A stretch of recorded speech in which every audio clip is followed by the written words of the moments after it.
He's embraced the walk-on label. It's fueled his fire each and every single day. I spoke with Anthony, and he fully expected to dominate when he joined the Memphis program as a freshman. Miller describes his game as different, stating how many receivers are out pancaking defenders every game. Miller's in striking distance of leading the nation in touchdown receptions and receiving yards. And after this bowl game, he feels he will be #1 and went on to say, "My numbers can't be denied. Turn on the film. The way I play can't be denied." And Mike and Tommy, he's right. Kark, you got to like that attitude. The kid is something special. Memphis won the toss. They have deferred, so Iowa State will get the ball, and Ames does believe in Campbell. Both of these coaches, by the way, with new contracts and long-term extensions to stay where they are. And they both certainly deserve that based on what they've done at these schools. Landon Akers is deep. We got a win, Mike, going left to right, so the kicker and Memphis will have the wind at their back the first quarter. That could be a factor. It'll get a little bit windier as the game goes on, and it is very cool. Very cool. And these teams have not played in 5 weeks. It's going to be interesting to see how they control the ball. Spencer Smith to kick it away. Line drive, hooking kick, and it will go out of bounds. So Iowa State will start with great field position. Kyle Kemp comes out of Massillon, Ohio. He was the Washington High School valedictorian. Started out his college career at Oregon State. Didn't see any action there. Transferred to Hutchinson Community College in Kansas. Didn't see any action there. Didn't see any action at Iowa State until their quarterback walked away from the program just before the 5th game. 1,473 yards, 13 touchdowns, only 3 picks for Kyle Kemp, one of the great stories in college football. David Montgomery, the tailback.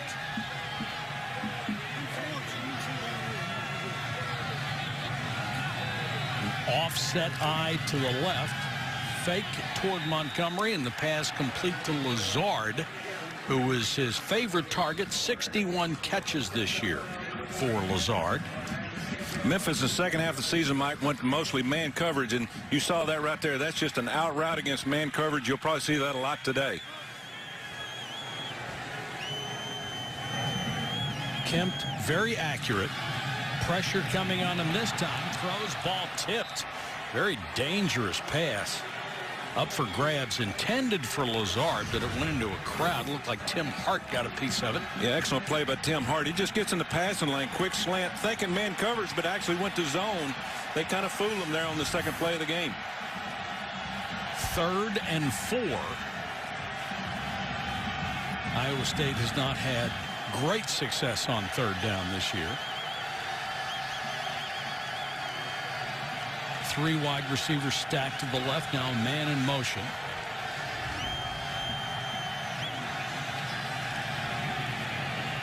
Kemp with time, the out just enough to Trevor Ryan.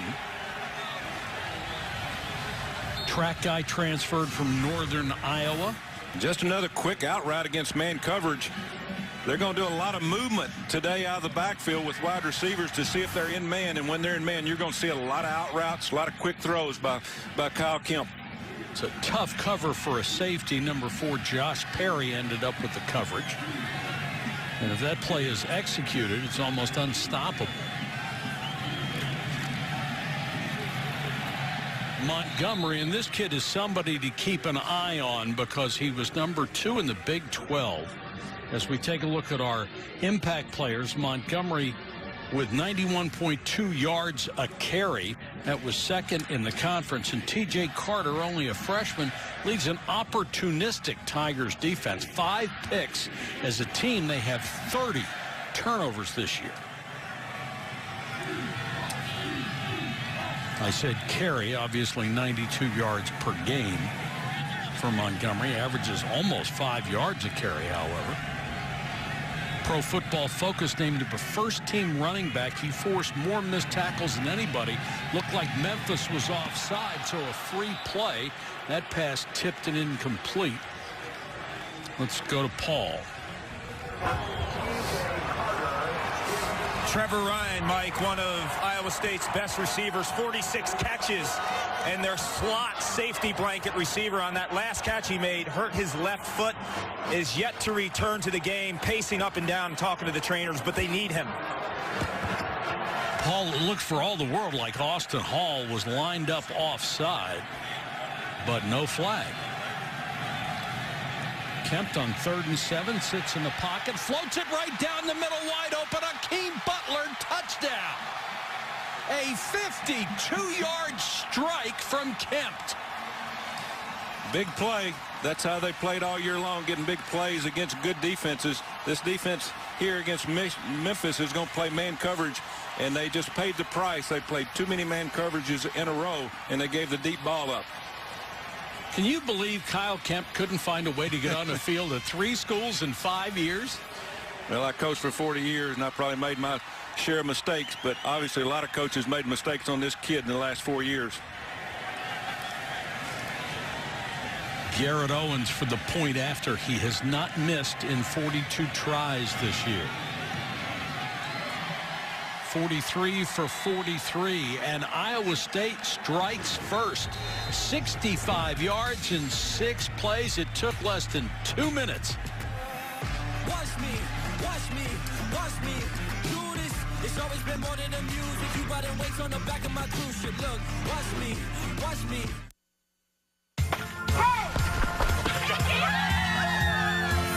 It's the start of a new year for you and your family. And we'd like you to be part of ours. Happy New Year! So our Chevy employee discount is still available to everyone. You pay what we pay, not a cent more. It's our way of saying Happy New Year. And welcome to the family. The Chevy family. Use your employee discount for everyone and trade up to this. It's been cold in a lot of places. It's cold here, but it's not Erie, Pennsylvania.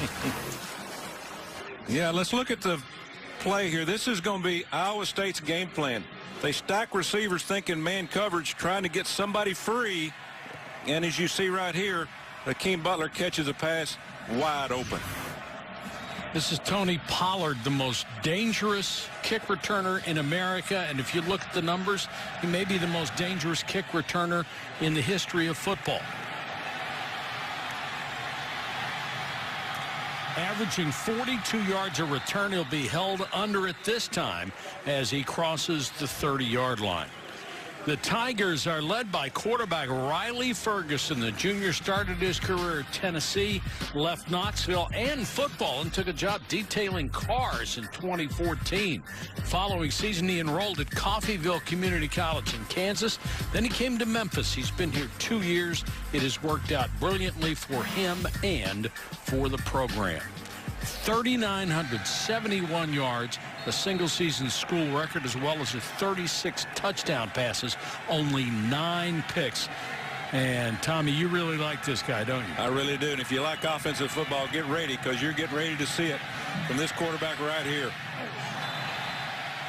Beautifully designed play that ended up being a screen pass to Miller, which almost blew up in their face. They're going to try to get 100 plays today, Mike. That's an RPO, and they run more RPOs than anybody in the country. And that right there is a run-pass option. He could have run it or thrown it.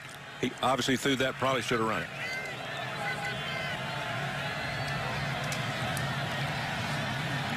Ferguson with time, looked right, comes back to his left. That's incomplete, well covered by DeAndre Payne. Now they're going to say it's a catch. That's pretty close. Yes, it is. And they did not stop for replay, and they will go on the ground with Patrick Taylor as Darrell Henderson, who has 1,154 yards rushing for Memphis, has been battling a hamstring injury and may not be available today.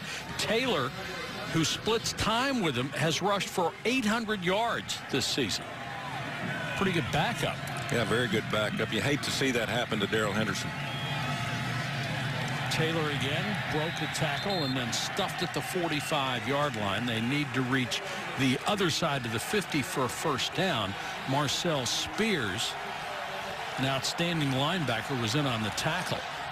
So what you're going to have to see today from Iowa State, they're going to have to really converge on the run from Marcel Spears and the other outside linebackers, because a three-man front is not really sound against the run unless those guys can really come hard and pressure the run.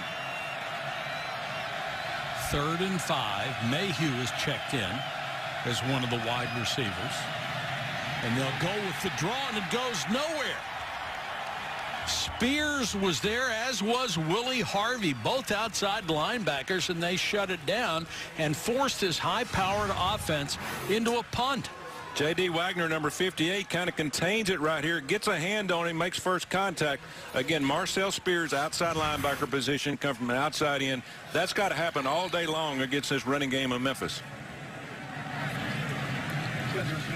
Spencer Smith to kick to Lazard. Lazard lets it go and faked a fair catch, and Memphis is going to down the ball inside the 5-yard line. They will mark it at the 3. Heck of a play by Connor Choate. A 53-yard punt and great plays on special teams. We're in Memphis, home of Graceland. At AutoZone, our Fix Finder tool helps you check your engine light on the institutions in America. What they do for kids and their families is remarkable. It is amazing what they've done. Montgomery, the running back, as Kemp will take the snap in his own end zone. Montgomery with the carry. Maybe a yard before he's pushed back, and that's it. Field position against your goal line, into the wind. You got to run the ball a little bit to get them off your back. But again, playing this much man coverage, you're going to see Iowa State against this type of defensive game plan, the ball in the air more often.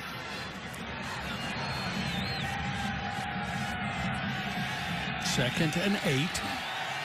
The second Cyclone possession. They scored on their first on the bomb from Kemp to Hakeem Butler. Kemp short set. Lazard, what a catch. What body control to be able to spin and grab that ball. It's an unbelievable play right here, a catch, but Josh Perry has got to get a piece of this kid when he comes by him. And if you're playing zone coverage, you cannot let a guy run down the field untouched, and that's exactly what happened there. Gain of 20. Second catch of the day already for Lazard.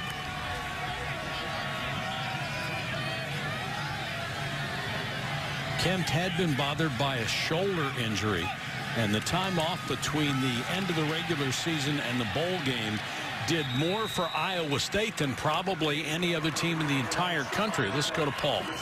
You know, Mike, this is the third time we've covered Iowa State and Kyle Kemp, and I'll tell you, every time he's on the sideline, I'm amazed. You got to check this guy's pulse, man. He is one cool cat, never rattled, always in control.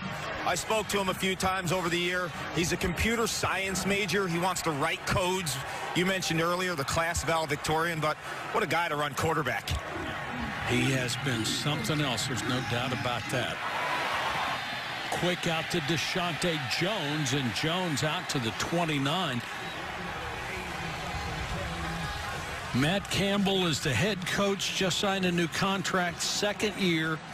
Usually when you're 10 and 14 after 2 years, Tommy, you do not get a big extension. No, but they really like him. He's got a lot of energy. Young guy coming in, new offense. Got everybody brightened up and smiling, but he's got a long road to hoe in the Big 12 Conference. But I think he can get the job done. He's done a good job recruiting and selling his program. 3rd and 6 for Kemp, trying to keep this drive alive. Back shoulder throw and another catch by Lazard. He had Tito Wyndham turned around, and that was a perfect throw by Kemp. Well, you call it a back shoulder throw. Really, he got hit about the time he threw the ball, underthrew it, and he comes back and makes the play. Almost impossible for the corner to cover that.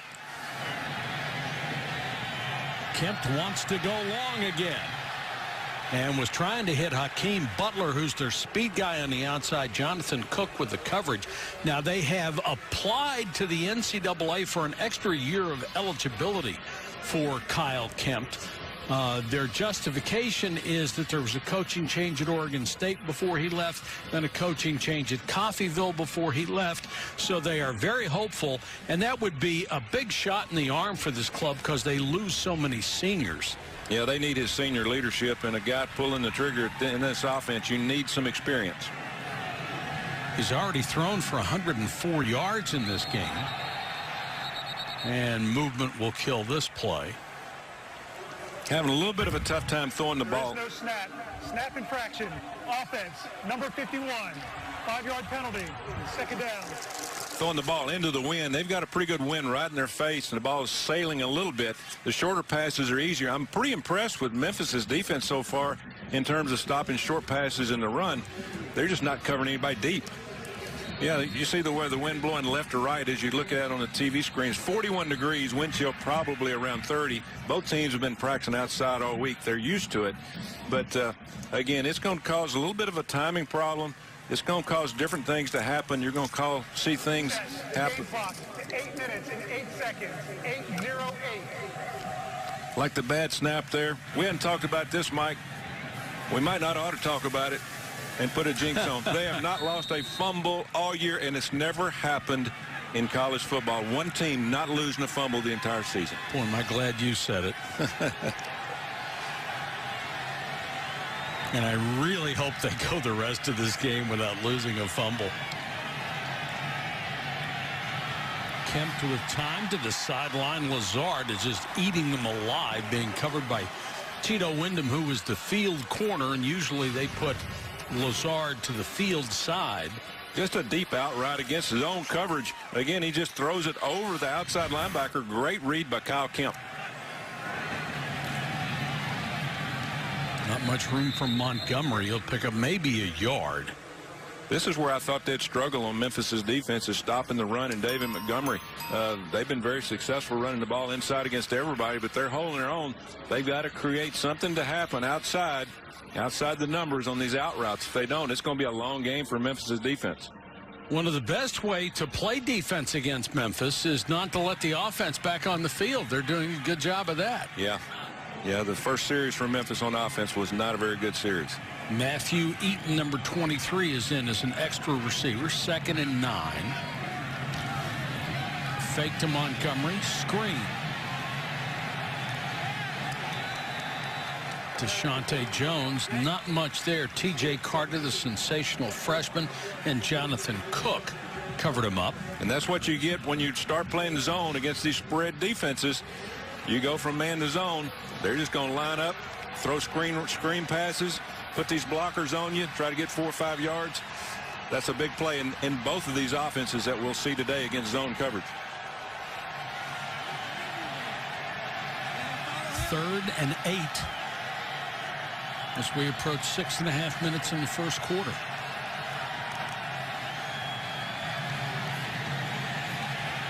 Kemp with good protection and throws incomplete, intended for Butler. Nice coverage by Jonathan Cook, the senior safety. Got great pressure from the outside from Joseph Dorcas. Watch as he comes from the outside, just outruns him. Gets inside, makes the play, gets a hit on the quarterback.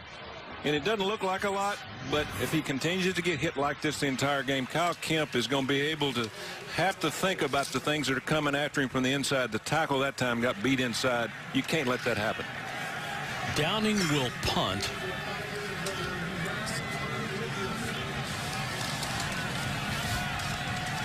And Pop Williams is deep.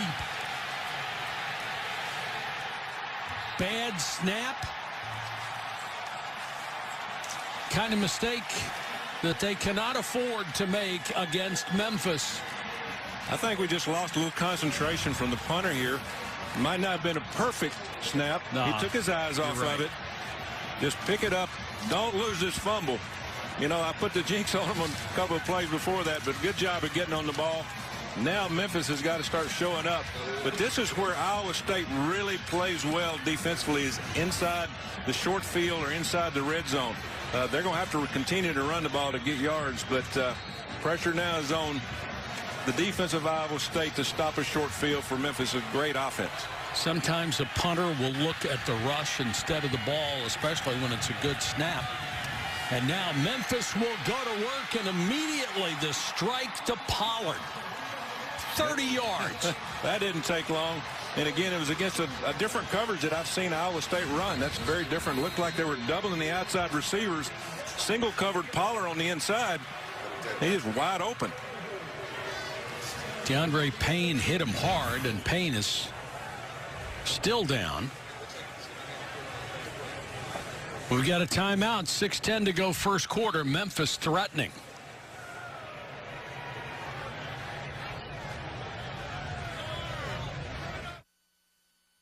The run. Both these guys are very accurate in and out of the pocket, but I like both of them out of the pocket. Riley Ferguson, a little bit bigger than Baker Mayfield. I think both will play in the NFL, and I think Riley Ferguson should be, one of the top draft picks in the country as a quarterback. Ferguson operating now against a secondary which is missing 3 key members. DeAndre Payne, who was injured. Kamari Cotton Moya and Everett Edwards have been suspended for this game. Flanker screen, blockers in front, touchdown Anthony Miller. Cat quick. Just an excellent play. Good read right there. Again, it all goes back to the quarterback on 2 things. Getting rid of the ball quick and then realizing what they're trying to do and getting the blockers out there in front. Very quick release. Getting it to Anthony Miller. He's about as good as there are from outside in, catching the ball, not fearing a big lick, and breaking tackles. Looked like it was close to where the ball was when his knee was down, but there wouldn't have been enough to overturn it. And the point after will tie it at 7. 6 minutes to go, first quarter from the Liberty Bowl.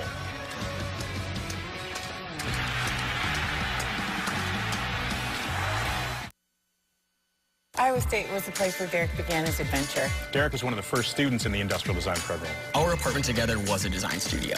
A light bulb went off one day. I think he thought, I can design sneakers. Derek's first study abroad experience, in fact, was in Rome. He was able to go to London. Did an internship in Germany. Internship in New York City. He designed in Chicago, and now he's on his way to design in California. To see the excitement in Derek's face when he was moving to California is amazing. For Derek, it's a dream come true. Enjoy your adventure at Iowa State. Visit ChooseYourAdventure.net. Being a role model is big for me. If I can go out there and help at least one person, I've done good in my life, I feel like. You cut Hakeem Butler open to see a guy that just has this amazing heart to give back and make a difference in our world. When you've been through some things and you've come all the way through, you have a lot to give back. Losing my mother, probably the most impactful thing to my life. The sacrifices she made, they're just something I can never repay her for. My name is Hakeem Butler, and I'm a champion for life.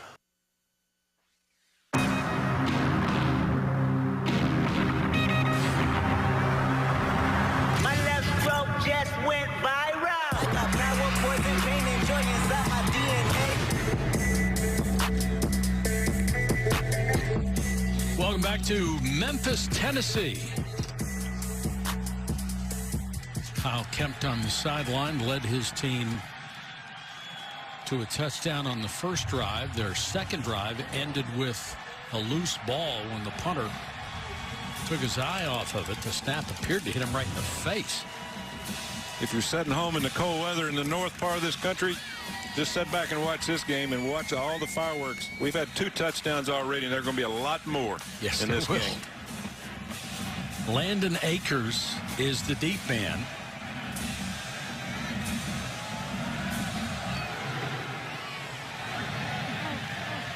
Akers runs up on it at the 15. And trying to fight for extra yardage, gets out to the 25. The first Liberty Bowl was played in 1959. Penn State faked a field goal, then connected on a pass and run near the end of the first quarter. It was significant because those were the only points scored in the entire game. The 2 gentlemen in the picture you're going to see coming up were Penn State's head coach Rip Engel. That was before Joe Paterno. And Bear Bryant on the right. The game was played in Philadelphia, and the NBC announcers for the game were Lindsey Nelson and Red Grange. Red Grange. Lindsey Nelson One of my favorites. He just had a perfect voice for college football. Curtis Akins with a stop after a gain of about a yard from Montgomery, who has had no running room whatsoever early. It looked like their game plan for Memphis on defense is just to slant their front, put 6-7 in the box, force them to throw the ball. Now, they can do that, but I agree with them. You've got to stop David Montgomery first.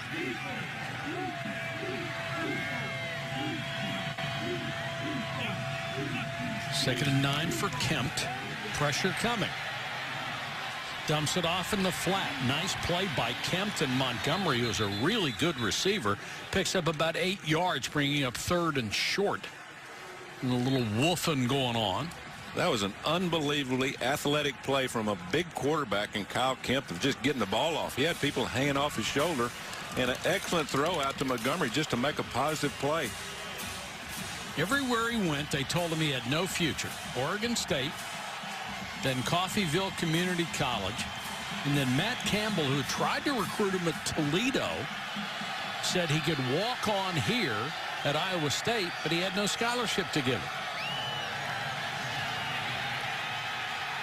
This running play is just blown up. Montgomery's still on his feet. Can he get a block? Not enough. And there's going to be a penalty on top of it as well. Julian Good-Jones, the center, trying to peel back. Looked like he got a block in the back. It's a loss of 21. There is no foul for a block in the back. Result of play, 4th down. Wow. I tell you what, they are playing. Memphis' defense is playing the run as good as I've seen them play in all the games that they played this year. Look at that. There is nowhere to go. And they've only played a 3- and 4-man front. Offensive line from Iowa State's having a tough time. There was a block in the back. They called it off. Huge, huge defensive play. A loss of about 20 yards. Don't know why they would call it off. It was clearly a block in the back. And now Downing, who would like to redeem himself from that last botched effort. It's off a good kick here to Williams. And Williams trying to make some progress out to his left, returns it for 9 after a punt of 47 yards. Later today, Capital One Bowl Mania rolls on with 2 more games on ESPN. At 4 Eastern, the PlayStation Fiesta Bowl, as number 11 Washington takes on Saquon Barkley and number 9 Penn State. Then at 8, number 10 Miami will be right at home, taking on number 6 Wisconsin in the Capital One Orange Bowl. Both games also available on ESPN Deportes and the ESPN app. We're here in Memphis for the AutoZone Liberty Bowl. Yep. I tell you that it's a little bit of an advantage. Memphis playing at home here today. Miami's playing Wisconsin in the Orange Bowl. I've coached several situations like that. It's not as big an opportunity as you would think, but I think it's very comfortable for your own team to play in your own bowl or own stadium.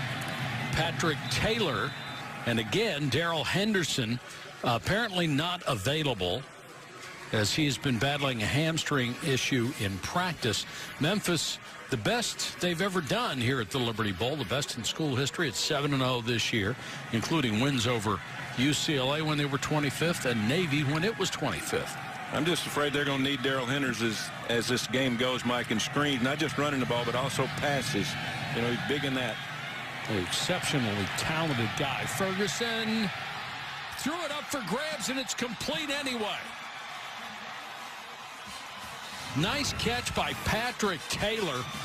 Runs a wheel route out of the backfield, and it's a gain of 27. This is totally designed against man coverage, but they were in zone and had it well covered. Good throw by Riley. Brian Peavy just did not get position. Throw to the end zone, wide open touchdown. Phil Mayhew, the former walk-on, as the defender appeared to stumble. An eligible receiver downfield. Offense, number 71. But it's coming back. Gabe Kuhn, the all-conference right guard, one of 2 all-conference offensive linemen, downfield. That's been a point of emphasis this year. Yeah, usually what happens on these RPOs, this is a run play option. Here he is. You can only be downfield more than 3 yards. Brian Peavy, number 10, he gets worn out on the coverage, but brought back. The shame of it for Memphis, it looks like Kuhn was just searching for somebody to block. Well, again, you know, the offensive linemen really don't know whether it's given or thrown. They're just told to block somebody, but you can't go downfield more than 3 yards. And it was perfectly executed by the offense, except for number 71. 2nd and 13. Taylor. Oh, nice cut. He made DeMonte Rush look bad on the corner. Let's go to Kark. Like we saw earlier, DeAndre Payne had to be helped off. He's in the locker room in a lot of pain holding his midsection. That's the 3rd D-back to drop for Iowa State. Everett Edwards ineligible. Kamari Cotton-Moya suspended. You don't want this against Riley Ferguson in this pass-happy Memphis offense. No, for a school that is 8th in the country in passing, 4th in the country in total offense, and 2nd in scoring, missing 2 guys in the secondary makes it really, really hard. Willie Harvey, the linebacker, knocked that down. Good play on a deep drop intended for Pollard. Willie Harvey just reads the quarterback's eyes, almost intercepted. Again, it was zone coverage. I would bet the Iowa State coaches are saying, let's play more zone with these 3 D-backs out. If we play man, we're going to give up 50, 60 points. Good job there on the zone coverage. Patterson will try from 38.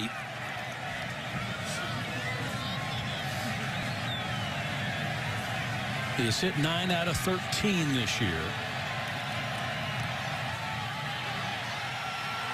And is wide right.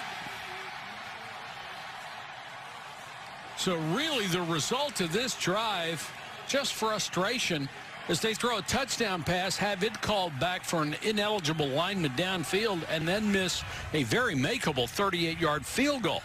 Well, this is what happened, Mike, and when you get into bowl games, your timing's off on everything, including your kicking game. We've had a missed field goal. We've had a drop snap on a snap punt. The kickoffs have been very short, down to the 15, 10-yard line. And it's very unusual to come in and play perfect in special teams like you do in the regular season. Why is your timing off? Well, because you just hadn't been in a game situation. And, you know, game situations is really when you need to practice your kicking game and work on it. And it's been 4 or 5 weeks since they played. Sheldon Croney checks in at running back for Montgomery, who has had no success running the ball as Memphis has concentrated on that early.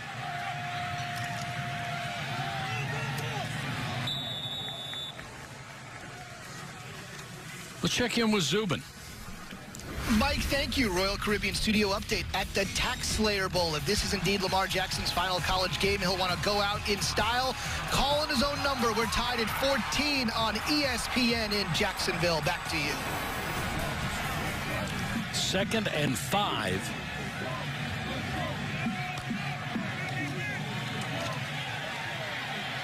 Pocket collapsing around Kemp. And he throws to Butler, floated that one out there, and Butler was drilled just about the same time the ball got there. He knew it was coming, too. Yeah, good route, good throw. He just didn't catch it. He gets hit. The coverage was there, the zone coverage. He's got to throw it over somebody. He's got to throw it over Austin Hall. You got a linebacker trying to get downfield. Just got to catch it. He didn't look the ball in. Sharif White, the backup middle linebacker, and Jonathan Cook, the safety, sandwiched him. It's 3rd and 5. A lot more defense right now than we expected in this game. Yeah, here's an offensive formation strictly for man coverage. Blitz coming. They don't get there. Pass underneath. Lazard again. 5 catches in the first quarter for Allen Lazard. Pretty good protection, sets in the pocket, throws the ball outside. And I'll tell you, if T.J. Carter's going to give him that much room for an out route, it's going to be a long day for the DBs of Memphis. He's on a pace to catch 20, and he might. Croney, first time a running back's had any room, and he gets it out to the 47. Let's go to Cart. Good news for Iowa State. Trevor Ryan is back in the game, 19 and white, the slot receiver. Massive amount of tape on his left ankle. I watched him running up and down. His straight line speed looks fine.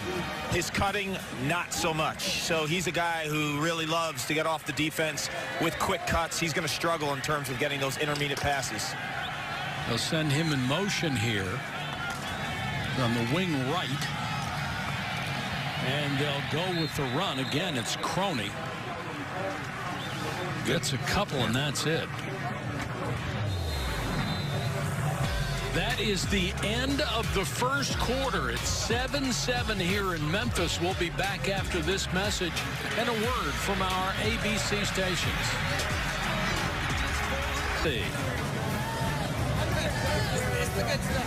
A lot of excitement here the last few days, Mike. A lot of Iowa State fans coming in from the cold weather. Well, they really did. I tell you, they were everywhere in the hotel. Well, all they did was run into more cold weather. It's funny, when Memphis is playing essentially a home game, people think that might be a disappointment, but you've got to realize all the parents get to come, all the local people get to come. It's a big deal for them. Oh, yeah. Kemp throws behind and almost picked off by T.J. Carter, and you can see why he has 5 picks. The kid is a ball hawk. True freshman T.J. Carter. Could have gone anywhere in the country he wanted to go. Stayed, played here from Nashville. Good coverage. Almost interception.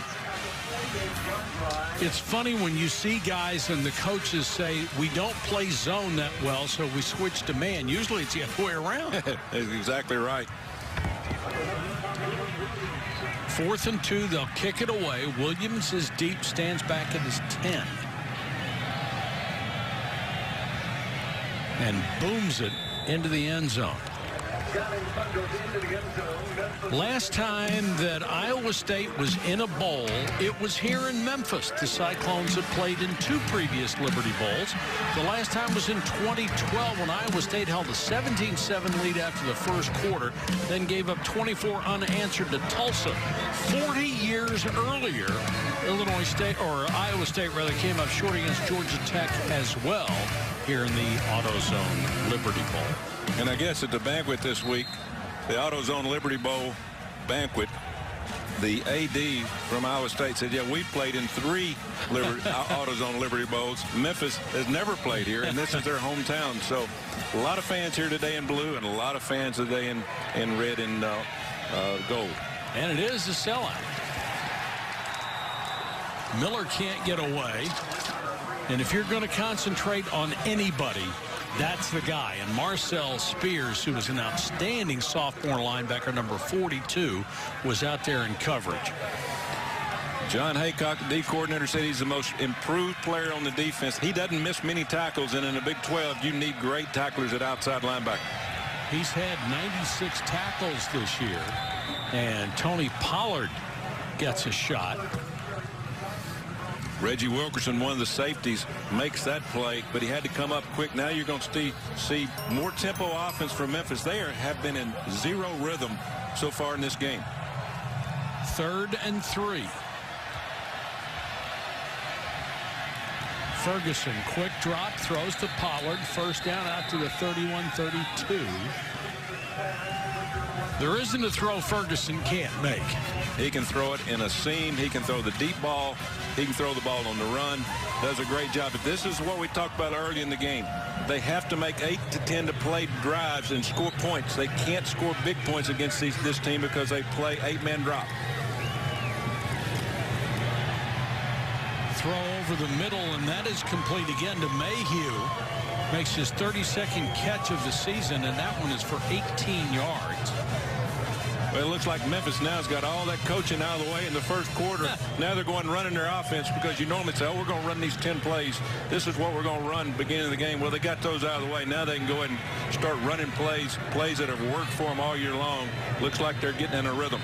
Iowa State basically in a 3-3-5 defense. They fake the run, throw to the outside to Mayhew again. Looked like he had enough for the first down before he was pushed back, and he did. DeMonte Ruth, who was the 3rd cornerback in most situations, made the stop. Again, this is what Iowa State's done all year long. They're going to give you some passes, but they're saying you cannot drive this ball 8 to 10 plays, 80 yards, and score. You'll make a mistake. They're making some plays. Let's see if this works. Again, fake the run, throw it to the outside, and complete it this time to Mashane Slade, who is a 5'8" sophomore. John Haycock, the D coordinator there, again, he designed this defense, and it's, again, I coached defense for 40 years. This is a very unusual defense, but it's worked for him. The kids know it. They play well. They're going to give some yards. They want to make you make a big mistake on a long drive. And to tell you how good it has been, he was nominated. Offense, number 71, 5-yard penalty, second down. John Haycock was nominated as a semifinalist for the Broyles Award, which is the award that goes to the top assistant coach in the country. Prestigious award from a mentor of mine, Frank Broyles, who passed away last year. We're going to miss him, a great guy in college football, actually an announcer, you know, for a long time. But with Chris Schenkel. That's right. You know, but John Haycock has done a great job with this defense. They'll try to run for it after the penalty, and Pollard doesn't have a chance hitting the backfield. Some pushing and shoving afterward, or excuse me, Patrick Taylor with the carry. So we're getting a little chippy already.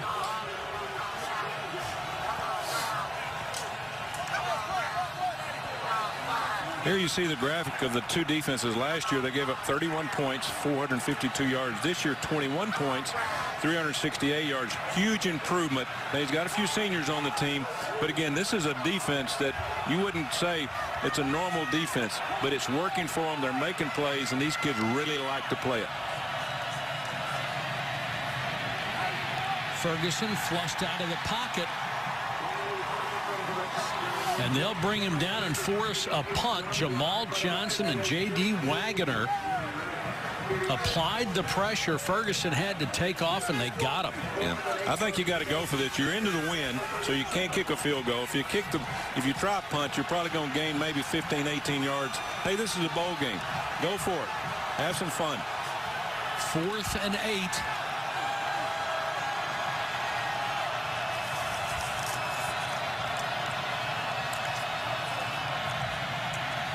Five-man rush, and they get there.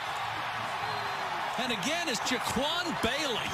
That's his 6th sack. Only a 5-man rush. Jaquan Bailey worked his way back inside. Good defense for both teams. Well, what happens in bowl games, Mike, and this is even the Super Bowl, if you ever watch this, you give them time off. You give defensive linemen 2 or 3 weeks off, and they get their legs back. They're going to control the line of scrimmage. They're better athletes normally than the offensive linemen.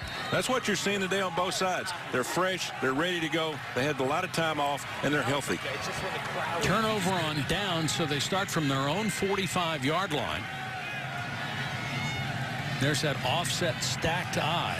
Kempt with a fake, pumps, then goes deep, and just overthrows Matthew Eaton. Memphis did a great job that time of disguising their coverage. It looked like a too-high defense, and then they rolled one guy down. He wanted to throw the out route, but he had to throw the go route just a little bit too deep, a little bit too much on that deep route to Matthew Eaton. Pretty good job by Kempt to find a secondary receiver, however.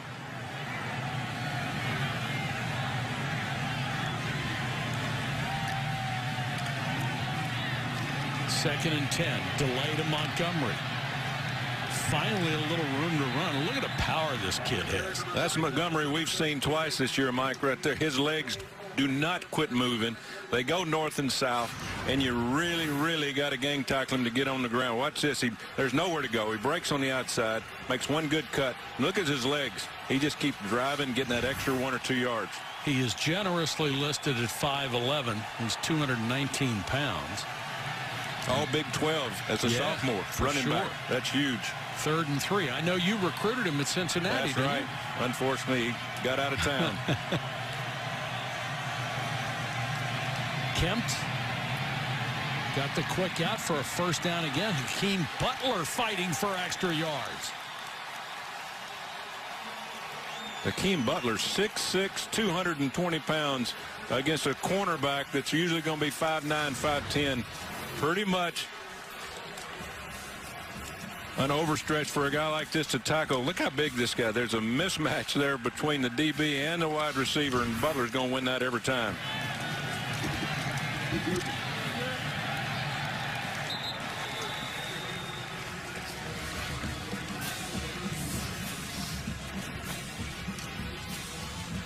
Run the football, run the football. That's what they think they've got to do. But again, they're getting more yardage in the air than they are running the ball. But you have to keep them a little bit honest in what they're doing up front, so they have to play one-on-one in the secondary.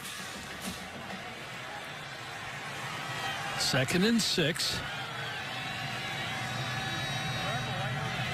You would have to think this kind of game, this tempo, is certainly good for Iowa State. Montgomery again.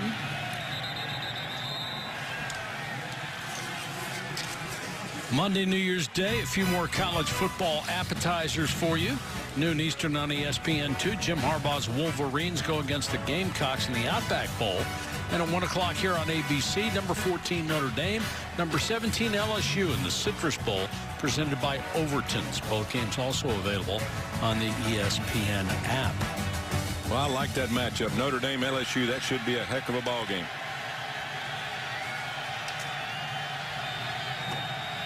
Third and 5, approaching field goal territory if nothing else. And Kemp airs one out too high, and it's picked. Then the ball came loose, but it looked like he had made the catch. Tito Wyndham with the interception, his second of the season. Just another mismatch on man coverage. And again, Kyle Kemp went for it all. And I'll tell you, you're going to see great concentration here from Tito Wyndham. Marchie Murdoch trying to make the catch. We're getting ready to find out right if we're going to have a replay. Catch.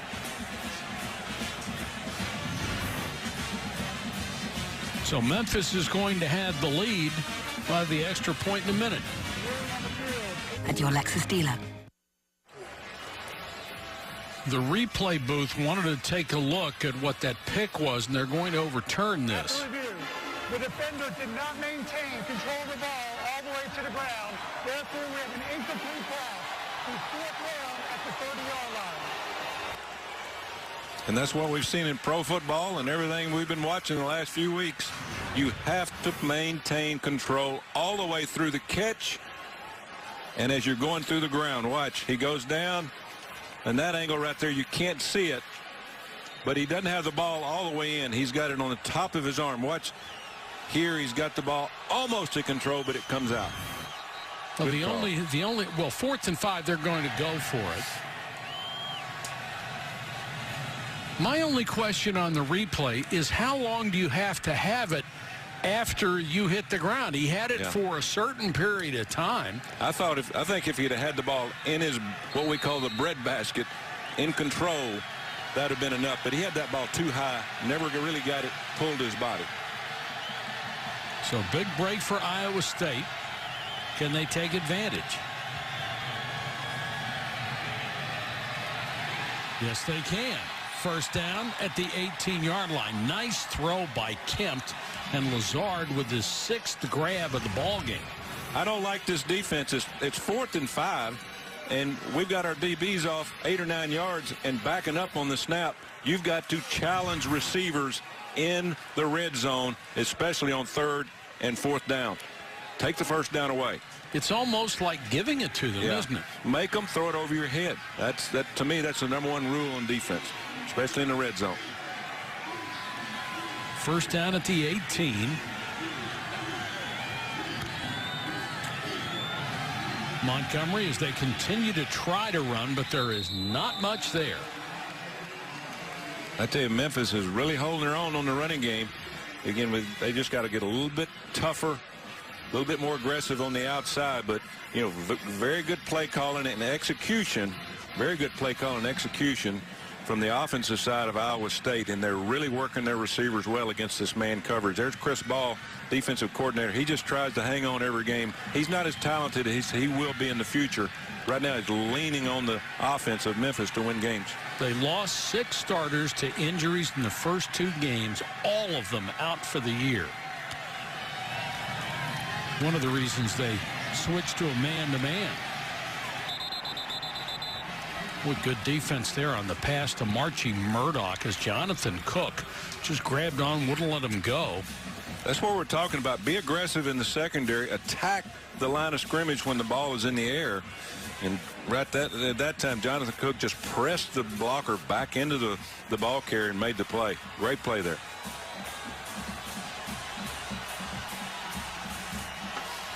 Of the 8 players listed on the 2 deep in the secondary, 5 are either freshmen or redshirt freshmen.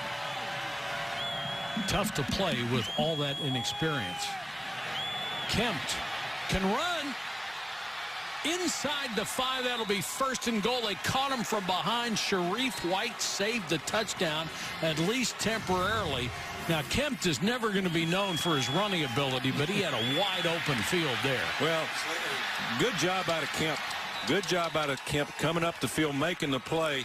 That's just very poor from the defensive tackles inside. O'Brien Goodson's got to stay in his lane. And here comes Joel Lanning, the senior, who plays quarterback, middle linebacker, and special teams. Iron Man. He is that. Just a remarkable story. Lanning with the carry. Fighting for extra yards. Got down to the 2. He was All-State in football, baseball, and basketball. Hadn't played linebacker in 8 years, Mike, and makes first-team All-American this year in the Writers? The Writers Association, Football Writers Association of America. Hopefully somebody will give him a shot in the NFL because he obviously has talent to play linebacker once every 8 years and be second in the entire conference in tackles. He's got the speed. He can run. And landing into the end zone for a touchdown. Got to be happy for that kid. What a career he's had. Great blocking up in the middle. That's just a quarterback power. Him taking the ball kind of delayed, working up inside, following his blockers. Good play. I'm proud for that kid. He's really gone through a lot. He's really beat up at the end of the year playing all those positions. As you tell here, Sam Buckner makes a great block on the outside 47.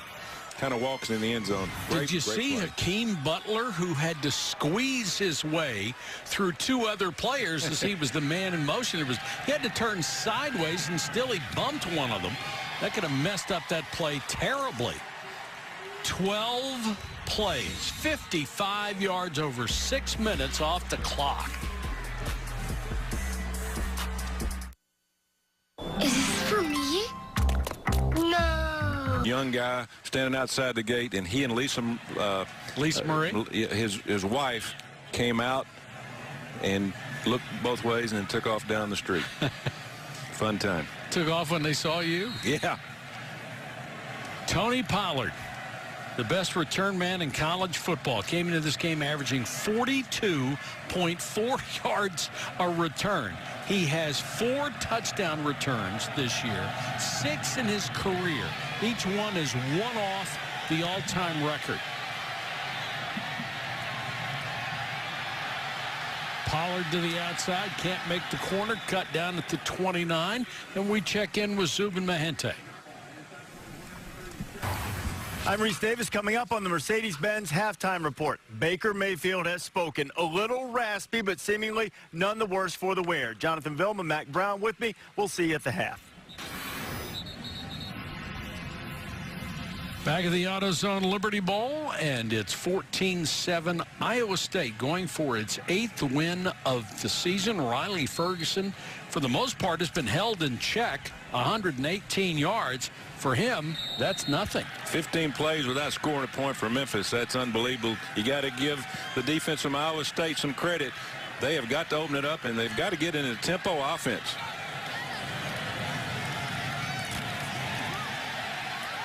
Nothing here. It's just not working on the ground. Let's go to Paul Carcaterra. Well, Mike and Tommy, I know it's 72 degrees and sunny up in the booth, but it's actually in the 30s here. And Riley Ferguson, the Memphis quarterback, for the first time this season's wearing gloves on both hands. And with this quick strike offense, Coach Tubbs, it is probably something new for him. I know that he's been wearing them in practice, but in game situation, first time with gloves for Riley Ferguson. You know, Paul has been whining about the weather for the last 6 weeks, I believe, as they complete this pass to the sideline to Patrick Taylor. If I'm the head coach, though, and I got a quarterback out there that in 41-degree weather that's wearing gloves for the first time, I'm going to have a little talk with him on the sideline, because right now he is not throwing the ball with any authority, and he looks different. But the whole offense looks different. Mike Norvell's got to get him in some kind of tempo. 3rd and long. Iowa State showing blitz. Ball start. Offense. Number 3. 5-yard penalty. 3rd down. And that's on Anthony Miller, the wide receiver. And it's the kind of thing when you show blitz that can happen to an offense. Yeah, you sure can. But one thing we hadn't talked about, Mike, Darryl Dickey, the offensive coordinator this year, has left the team, gone to Texas A&M as their new offensive coordinator. Mike Norvell's running it all. It looks like he's missing a little something today on the play caller. Montgomery with time. Now he's pressured. And they got him back at the 20. That Iowa State defensive line, these guys have played a heck of a game so far. J.D. Wagoner, who is not the most gifted athlete, but plays his position so beautifully and so hard. Plays all heart. There comes Marcel Spears. He's not even supposed to be in on the rush. He just scrapes on the outside. And again, 3-man front. All 3 guys inside on the center and the 2 guards. They haven't been able to handle it all day.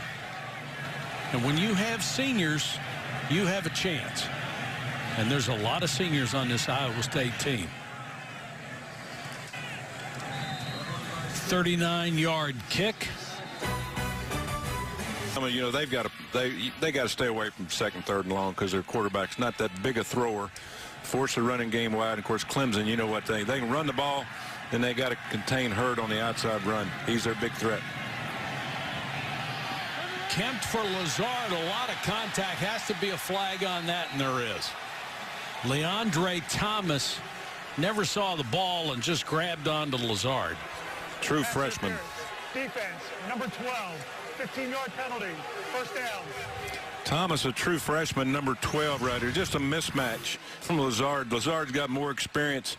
Look, he just grabs him. He knows he's beat, but he's got to be more aggressive with his hands. Just use your hands. Don't let him get behind you. Stay in good position. He just lost his position, and Lazard he's schooling this young high school freshman, you know, every which way. I love the way he turned around and just waved incomplete.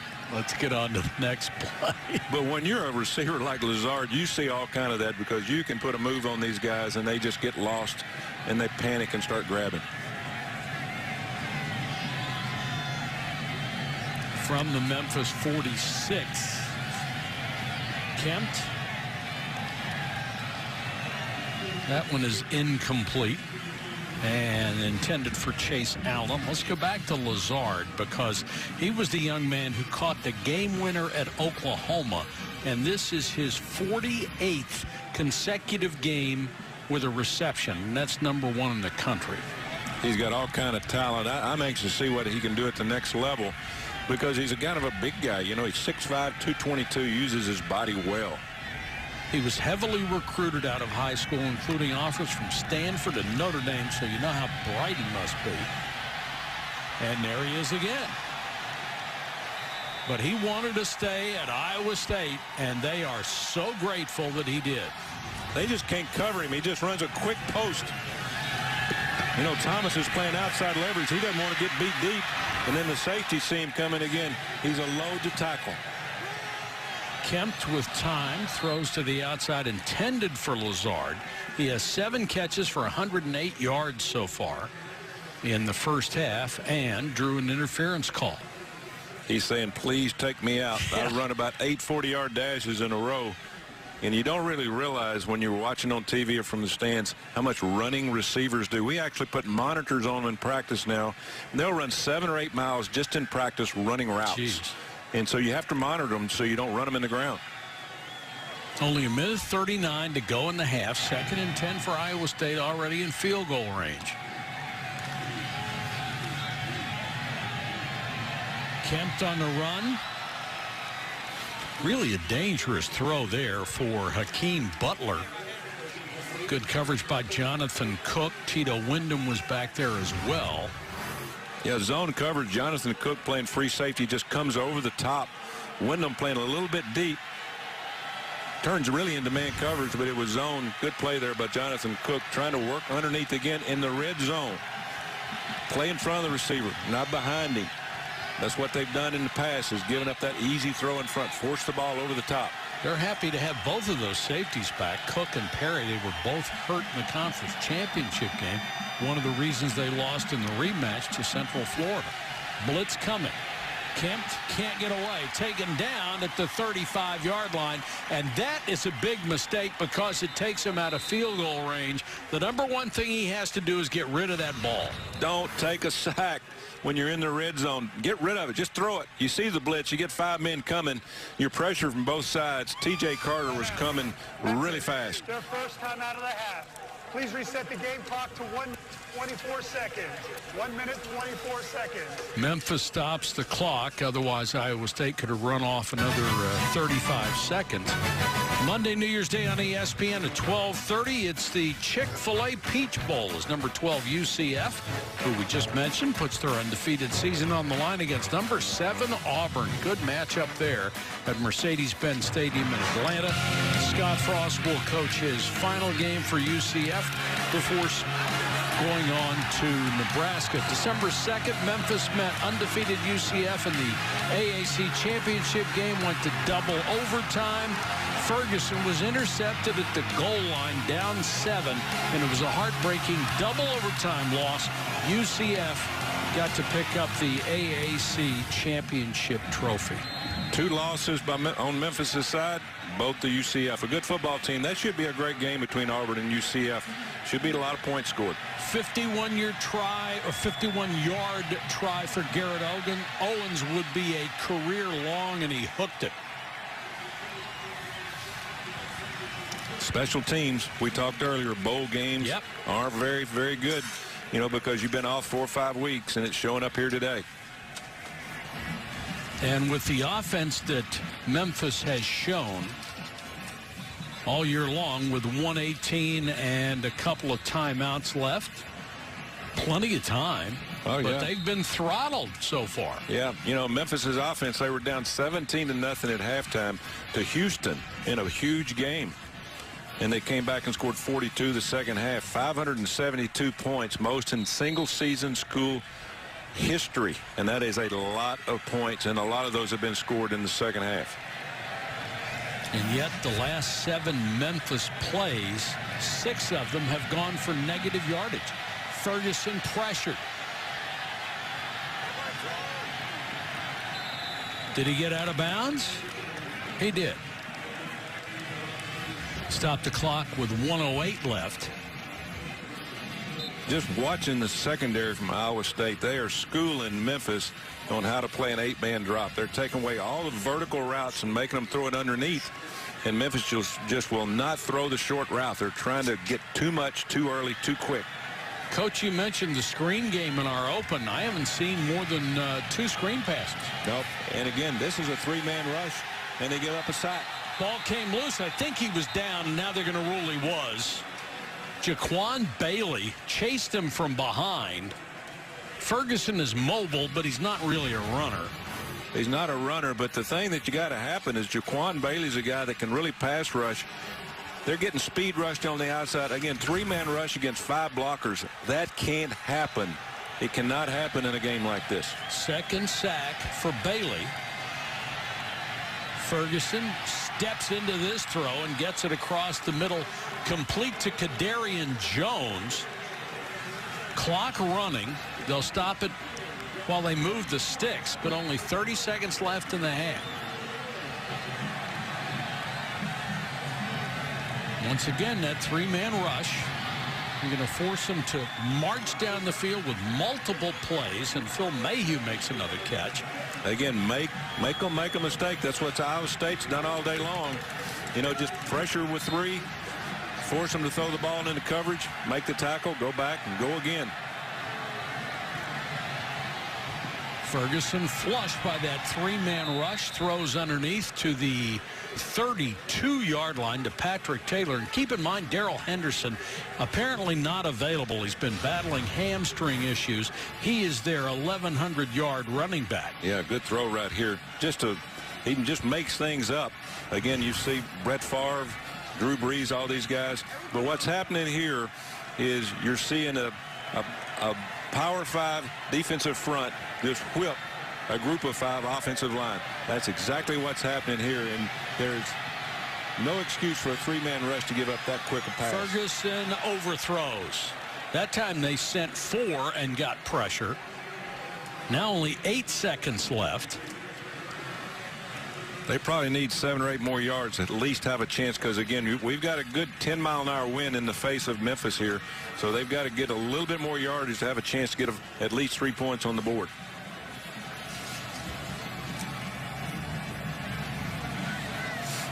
This has got to be a quick throw.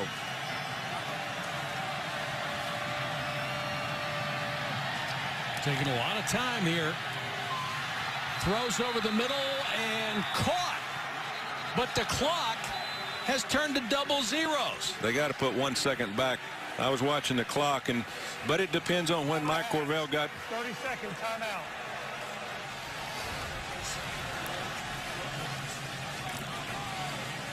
You can combine and compare the clocks here. Mike Norvell, the head coach in Memphis, has got to be out there in the face. Sprint out pass. The game clock to 2 seconds. 2 seconds. That looks like a good call, doesn't it? Yeah, but a sprint out pass, again, remember, it takes a while to get out there to throw that ball. And that was a real gutsy call from the sideline. Almost ran out. A couple more steps, and that would have been a halftime call. No points.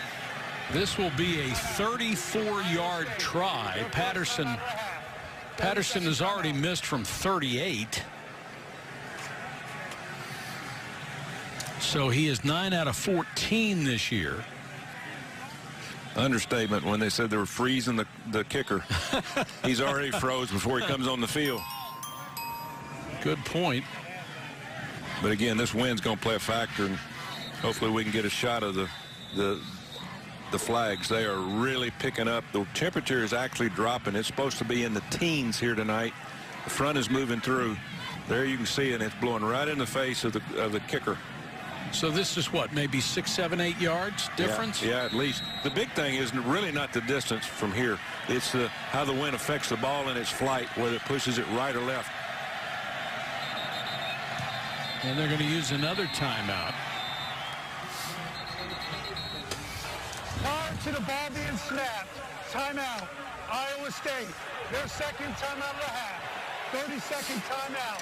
This is a rule I wish they'd look at. This just strikes me as being silly. Yeah, I've been on both sides of this, though, and sometimes it's effective. It was used against me when I was at Auburn playing against Florida, and Urban Meyer called it, and we had to re-kick it, and fortunately we made it, but it really gets into the head of the kicker.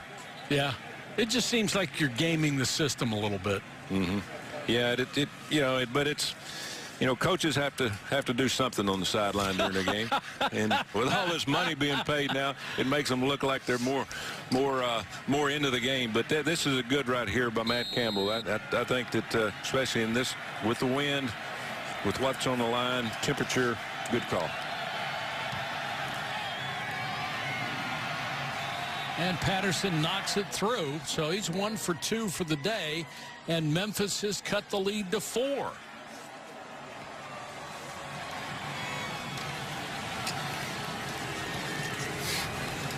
Go to Paul.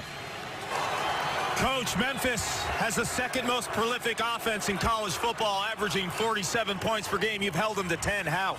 Well, you know, I think we played complementary football. I give our defense a lot of credit. We haven't given up the big play. We've been efficient in critical situations. And, you know, offensively, we've done a good job keeping the football. But, again, we got to execute in some more critical situations. So, good first half, but a lot of work and adjustments to do going in the second half. We've seen Joel Lanning on offense, defense, and special teams. Describe the energy that senior provides for you. You know, he's incredible. He's one of the most special players I've ever been around. I think what he does for his football team is as special as anybody in the country. So really proud of him. Thank you, Coach. Thanks, guys. Thank you, Kark. When we return, Reese Davis and company will be in Pasadena to bring you up with everything on the Mercedes-Benz halftime report after this message and a word from our ABC stations. This is welcome back to Capital One Bowl Mania. I got royalty inside my DNA. Quarter piece got war and peace inside my DNA. I got power, poison, pain, and joy inside my DNA. I got realness. I just nothing's in my DNA. Welcome back to the AutoZone Liberty Bowl as part of Capital One Bowl Mania. We are in Memphis, Tennessee, and a surprising 14-10 halftime score from two teams who can really light it up on offense. But you did mention, to your credit, you did mention defense when we started. Iowa State's made a living off their defense this year. John Haycock has done a great job. He continued that today. Memphis they don't have the rhythm. We saw the Isley brothers at halftime playing twist and shout. They got to get into that rhythm. They've got to get tempo. If they don't, they're not going to score many points. Pollard is deep as Memphis will get the football to start the third quarter. He has been held in check on 2 kick returns. 4 touchdown runs on kickoffs this year. 6 for his career. High and short. Pollard on the bounce. Up to the 35. Let's take a look at our Pacific Life game summary. And Riley Ferguson, who has thrown for almost 4,000 yards, has been limited to 170 yards in the first half by this Iowa State defense. They'll take that, and Lazard has just eaten them up. 7 catches, 108 yards. And Joel Lanning, the specialty player on offense, defense, and special teams, comes in as the Wildcat quarterback and gets a touchdown. Let's see if they change anything the way they run this offense. No, they'll start running the ball just the way they did the first half with Patrick Taylor. Let's go to Kark. Well, Mike, say hi to my friend Tom. That is Memphis mascot Tom the Third. Well, his head coach, Mike Norvell, and I just caught up, and he feels like he needs to establish the run more than anything to open up opportunities for Riley Ferguson, and struggling defensively with the height of the Iowa State wide receivers. Miller, who has been quiet, thank you, Kark, takes it down to the 45-yard line. What that tells me there is Mike Norvell, the coach from Memphis, has been talked out of his offense by John Haycock, the defensive coordinator of Iowa State, of playing the 8-man drop. So we'll see if it works. If they continue to run the ball, it might be a long day. Tell you what, if you walk by Live Tiger and that doesn't inspire you, I don't know what will. Taylor again, shaking tackles and fighting for extra yards. Nice, tough run by the 223-pound sophomore. Well, he's got a lot of power, a lot of drive with his legs. And again, one arm tackle is not going to bring him down. They're missing Darrell Henderson on the quick plays, the runs. But I think this kid can get it done. They just got to be able to run and pass and mix it up. Ferguson on the run finds a wide-open Phil Mayhew, and Mayhew making people miss. Touchdown. Memphis takes the lead.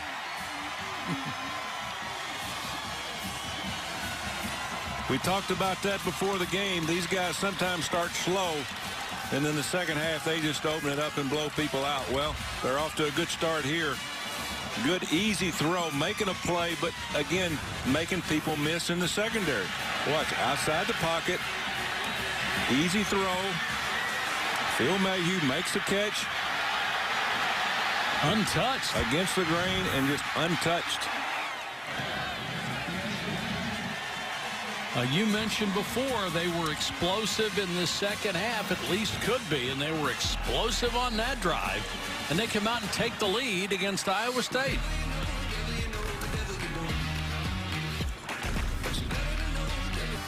He's getting his gloves and earmuffs on because he's getting ready to get cold.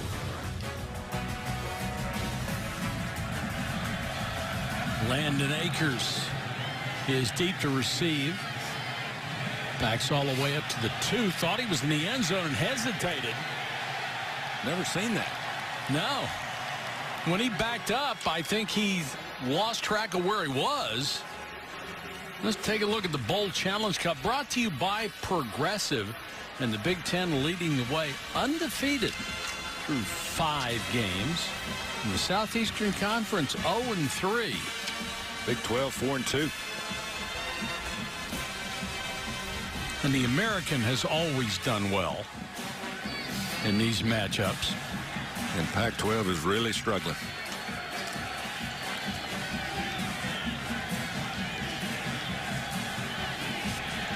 Let's see what kind of adjustments we've got from Iowa State. Kyle Kempt had a big first quarter, 147 yards, and then was held down 48 in the second. Montgomery trying to get to the outside, and does. Let's go to Paul Carcaterra.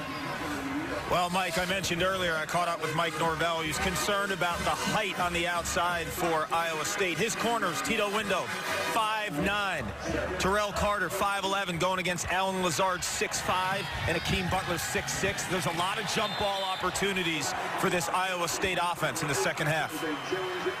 And that throw went to the outside, Deshaunte Jones, and closed on quickly by Wyndham. Turned out to be a dangerous throw at the end of it, as Kempt maybe a little late on the toss. Now not the time to worry about the height of the receivers. They've had 4 weeks to worry about that. You need to figure out a way to cover them with either 1 or 2, maybe 3 guys, but number 5 will be the target here. And you really didn't expect him to grow much between the end of the regular season and the bowl game. Now, Thanksgiving and Christmas, he might grow some ways, but not up.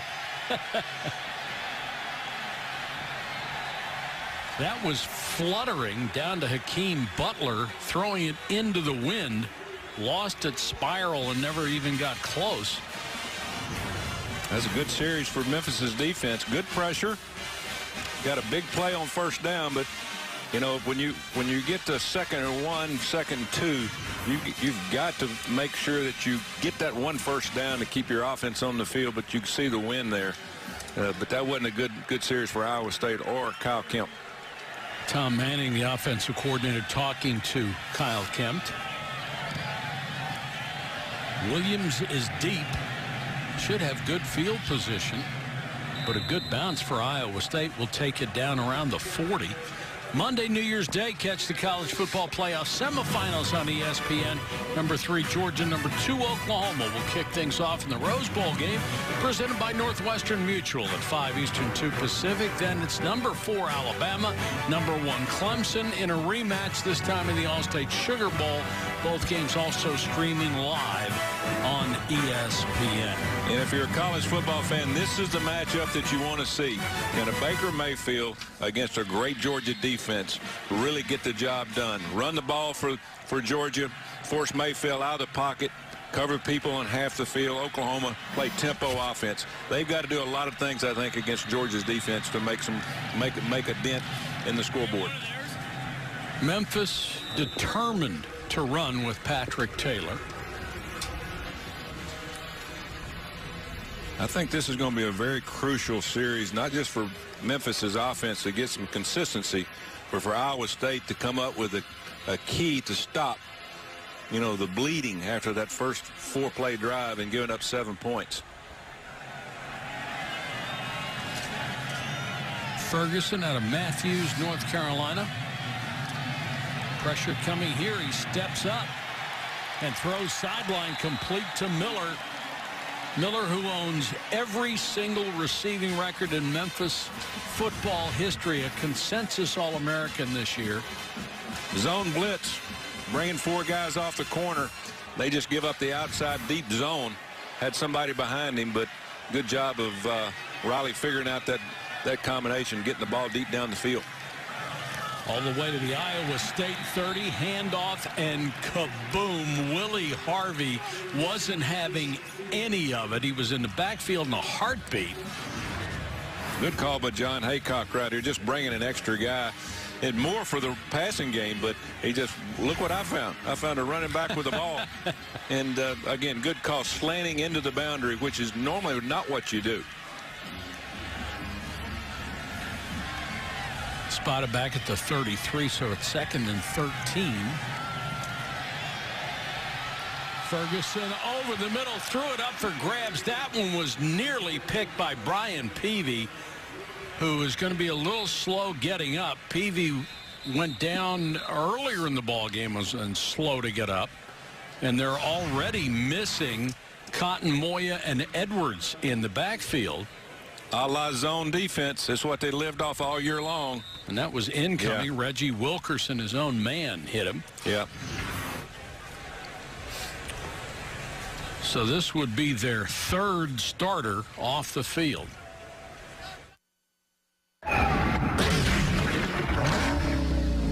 When it comes to horsepower. Away with a lot of contraband with that hat, can you? Foot-long corn dog underneath with mustard. Several. 10:59 on the clock here in the 3rd quarter. Memphis by 3 with the ball. Ferguson flushed. Taken down at the 39-yard line. Joel Lanning got him. They don't bring him very often, but when they do, he is usually effective. There they are right there. They're headed to that hat. They're going to take one home with them and eat 2 here. How much is a 1.5 foot long corn dog? Oh, I don't know what that'd be. You had to float. No, you got them all free, didn't you? We had to float alone. Dipped in mustard. Yellow mustard. Yellow. Yeah, yellow mustard. 4th and 19, they'll have to kick it away, and both quarterbacks have taken sacks today when they shouldn't, costing their teams an opportunity at better field goals.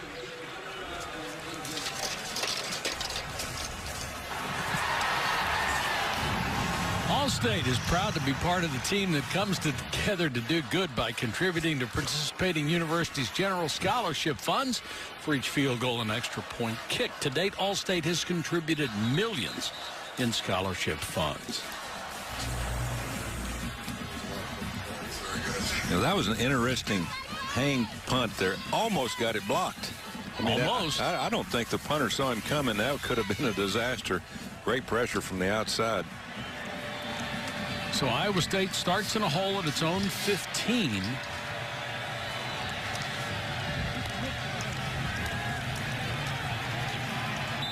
A lot of people thought this game was going to be 45-44. Last team with the ball wins. Hasn't turned out that way. Both defensive fronts, Mike, have played very well. Pressuring the passer, stopping the run. Offensive coordinator's been a little bit hard-headed of getting away from the run. Won't try to establish that. It's not there today. The one that probably throws the most passes is going to win this game. 2nd and 9. Montgomery has not been much of a factor in the run game. Normally he is over 90 yards a game, second in the Big 12. They fake it to him here and complete the pass to Hakeem Butler out to the 28-29 yard line for a first down. Play action pass, get the ball to the big guys on the outside. 6'6", 220 pounds, Hakeem Butler, and he can flat run over you after he catches the ball. And there Butler gets it on the screen, cuts it outside. Look at those long strides up to the 47-yard line. That'll be another first down. DB's worst nightmare is to see a guy like that come in an open field. He can catch the ball. He can make moves. Got good vision. And he loves to run over defensive backs that are 100 pounds smaller than him. I mean, he's 6'6", 219. That's huge. He's a great target. And then you got Lazard out there at 6'5", 220.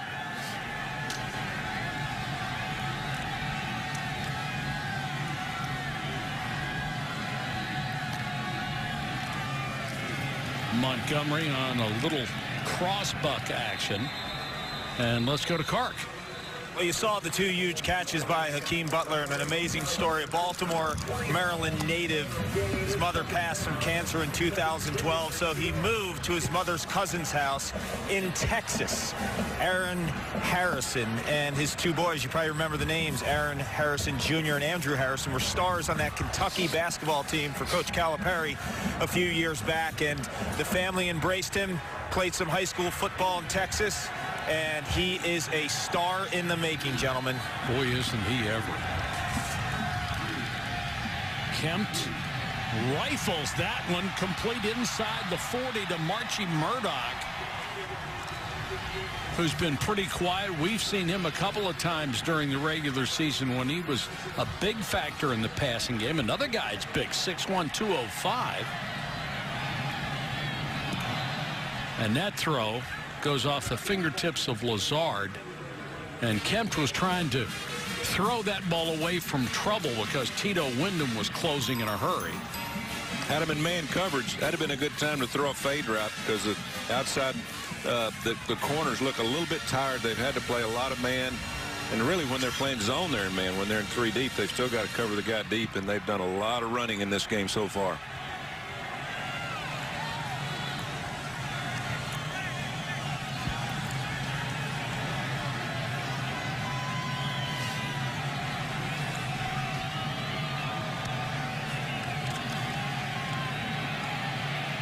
Kempt flushed, pulls up in front of the sticks and throws. Good decision on his part. Got it complete to Deshaunte Jones. That's a great play from Kyle Kempt, getting out of the pocket. And watch, he knows where the line of scrimmage is at. He almost crosses it, backs up, and throws the out route to Deshaunte Jones, who's going to be a star here on this football team. He's just a sophomore. He's one of the young receivers on the team. And Kempt is going to make very few mental errors. He is such a smart guy.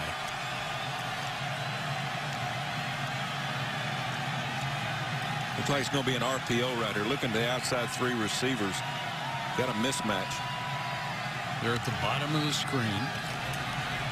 Kempt looks the other way and throws a perfect strike in the middle of the field. First down to Lazard.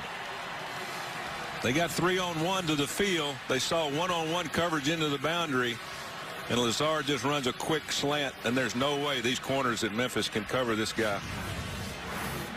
Watch, he just plants 1-on-1 into the boundary. Quick slant. Huge mismatch. That won't be the last time. No. 8 carries, 127 yards. Has to limp off. Had 5 catches in the first quarter alone.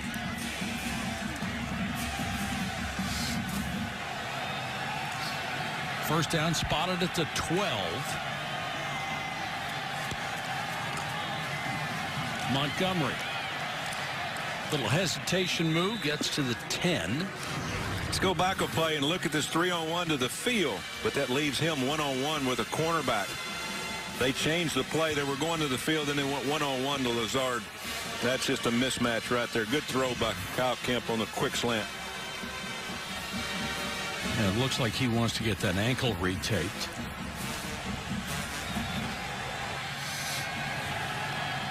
Second and 8, just inside the 10-yard line.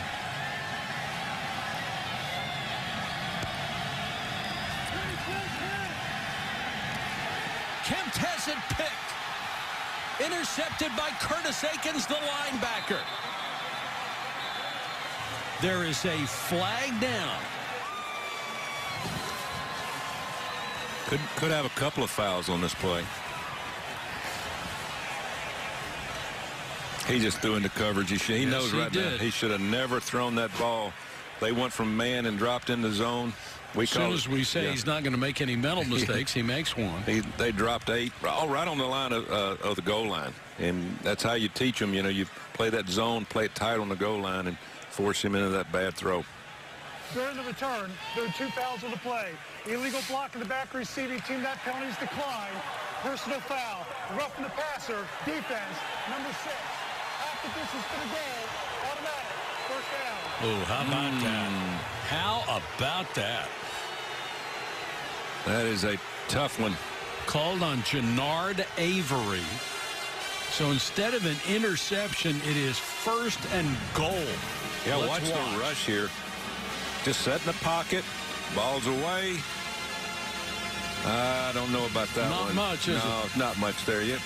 You know, there's got to be a lot involved in roughing the passer, and he barely fell down. But good job right there by the defense anyway of getting the interception, knowing that they can get the ball back, but they got to make another big play here. And here's the Swiss Army knife, Joel Lanning.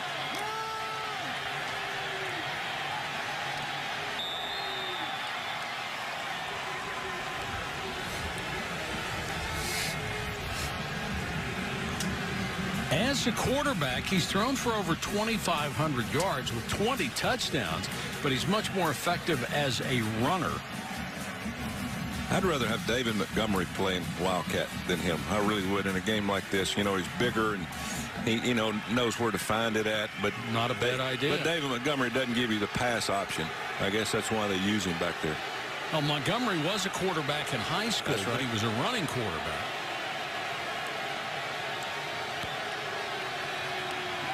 Kempt is back in under pressure. Throws it to the back of the end zone. Tipped and caught. Touchdown. Lazard somehow came up with a ball. That was a bad throw that looked like it could have been picked. And as it turns out, it's a touchdown for the Cyclones. Boy, he better take a knee on this one. Kemp, he just threw this one for grabs, and he had David Montgomery wide open on the goal line, and he was actually the intended receiver on a kind of a bootleg pass into the boundary. What a break for Iowa State. I don't know why he throws this ball. Should have been intercepted, tipped. What concentration by Lazard. He's a great player, and we can't see David Montgomery. He's wide open on the goal line, but they got the touchdown. That was a big drive for Iowa State. Big drive, big play, huge break, and there's 3 Iowa State players who could have caught this. It was an 85-yard drive. That's a pretty good answer. Remember, there was an interception that was overruled by roughing the passer. What they're probably looking at here is, did Lazard run out of bounds in the back of the end zone and then come back in?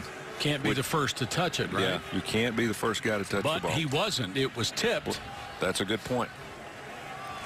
You know your rules. Well, he was actually the third to touch it, it appeared. Maybe you can't be the third guy to touch it if you're running out of bounds.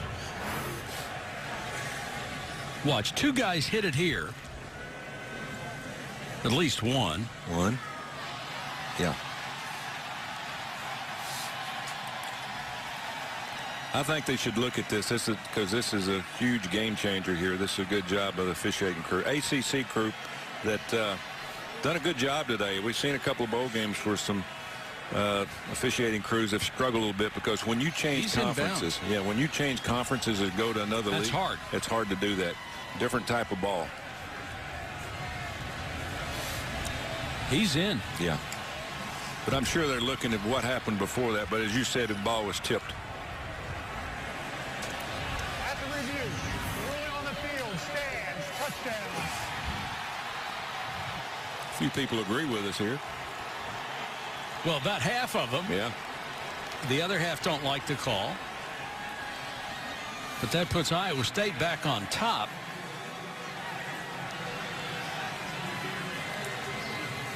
And it was hard to tell if he had stepped out of bounds first.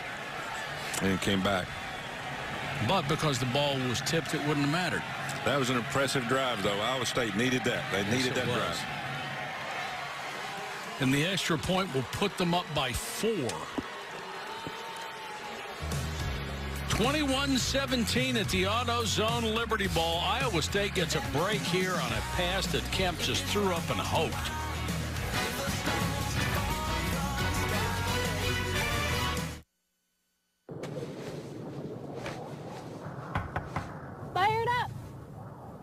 From Iowa State, the touchdown ball there. star receiver, Alan Lazard, earlier in the drive, hurt his ankle, came off. Rather than take off the shoe and do a complete new tape job, they taped over his shoe. Lazard ran frantically before that touchdown play to a coach to get him back on the field, and it's worth 6 for the Cyclones. Pollard is deep. He's been held in check so far. There's a squib kick this time as they're kicking it into the wind, so Pollard doesn't get a crack at it. As we look at the touchdown catch, look at the height. And we talked about that earlier, about how much bigger these receivers are than the DBs are from Memphis. That's a huge advantage, especially in the end zone on jump balls like that.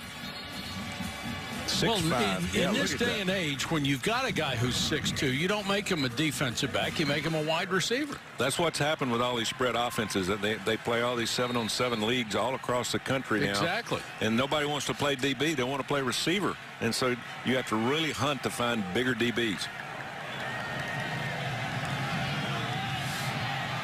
Memphis, straight up the middle goes Patrick Taylor. They are determined that they're going to establish this running game, and that time Taylor found a big hole.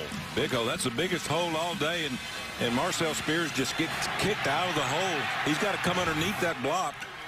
Good run. 22 yards on that carry, and they go right back to it. Spears couldn't get there that time. Willie Harvey, the other linebacker, made the tackle. Got the backup defensive line in from Iowa State, and they're trying to get the starters back in there, but it's almost too late. Taylor again, and they have certainly found some running lanes with that group in there right now. It's what this fast, tempo offense does. If you start a group on the field and they see you've got backups in there, they might not let you get them back in the game. If they don't sub, they get back to the line of scrimmage. You don't have enough time to get reserves or your starters back into the game. Now the starters are back for Iowa State on the defensive line. And Lanning was out as well. You saw number 7 come back on. It's 2nd and 7. Taylor again. This time less room to operate. He's down at the 15. This is where Anthony Miller, number 3, shines for Memphis on the quick screens like a running back from the outside, or could get a fade route. 3rd and 5. Peavy goes out on him. They'll swing it out in the flat, and this will be shy of the first down as Taylor, they're going to mark it around the 13-yard line. Do you go for the field goal here, Coach? You probably go for the field goal, but what happened here, Darrell Henderson's not in the game. You got your big running back. He can't make anybody miss, and that's where they're really missing Darrell Henderson today, is having to throw the ball to a 220-pound running back, except for a 200-pounder that can make a DB miss and possibly score a point. Right. Patterson 1 for 2. This one will be from 30 yards. And he cuts the lead to 1. 21-20, Iowa State, late 3rd quarter. 3rd quarter. The significance of that is they will be going into the wind for that 2-16. So a first down would get the wind at their back in the 4th quarter. Landon Akers.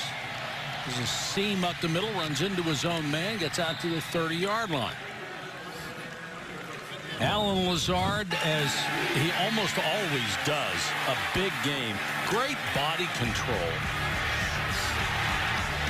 Huge mismatch against these smaller DBs. He's just a man amongst boys today. And again, the height, the jumping ability, and the physical ability of blocking on these screens is just, it's a huge weapon. And now Iowa State's got the ball. 2 minutes to go into the wind. They will have the win in the 4th quarter, which is going to be a big advantage for the Hawkeyes. Cyclones. Excuse me. Wouldn't you think, playing the wind with 2:10 on the clock, you'd run the ball to try to take some time off of it? Yeah, you might do that. Just depends on what you get on first down here. And it is Montgomery trying to get out to the outside, and Memphis has done a terrific job against the Iowa State rushing attack. Sharif White, the backup middle linebacker, has seen a lot of time in this ball game. We could probably go back and look at the yardage that they've gained. Nothing between the tackles. If they've gotten anything, it's been on the outside. Right.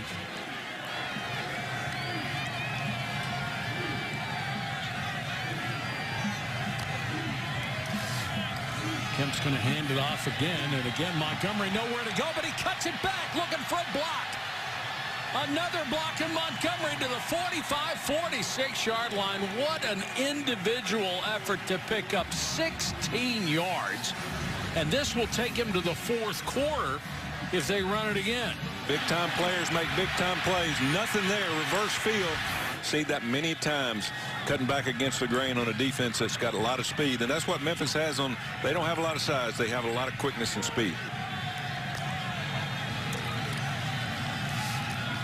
Montgomery again picking his way.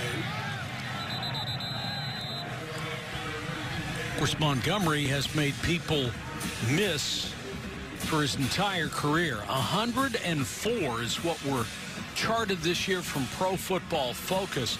That was #1 in the country, and they named him their #1 running back because of that. Who would have ever thought about doing a stat like that, making people miss? But that is unbelievable. And again, he just made about 2 or 3 more on that list, breaking back on that cutback. Yes, he did. Some other pretty good backs on that list too, aren't there? Yeah, there's usually it's the quicker backs. David Montgomery's more of a physical guy, but he can also make you miss. Well, Fournette made people miss by running over them. Quick out and caught. That will be another first down. Guess who? Lazard really playing on one leg right now. He's a little gimpy. He's going to come off again. He threw this one on a clothesline. This is a great, not just a good throw, a great throw. Only person that can catch it is Lazard. Kemp is on money. And T.J. Carter was right there. He broke on that ball as well as anybody's going to as a defensive back. We go to the fourth quarter. We'll be back after this message and a word from our ABC stations.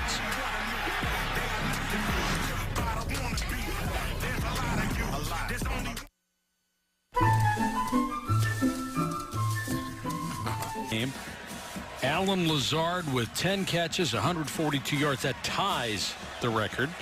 You want to bet me $1 he's not going to break it in the fourth quarter? He's going to top that by several by this game. They back the huge advantage, and Memphis has really got to step up on defense, especially covering Lazard. And I would think he's the only guy doing it on one leg. As you can see him gimpy. That's Murdoch in motion. Memphis showing blitz, and they come with it. Montgomery maybe back to the line of scrimmage, and that's it. That's a good move. They bring everybody up late so you can't change the play. Looked like that was an automatic call blitz. Sometimes you have to formations, different defenses that you just on the field check to, and it looked like that was one of them. Different formation that they'd seen, but Memphis had worked on that as a running play and a running blitz.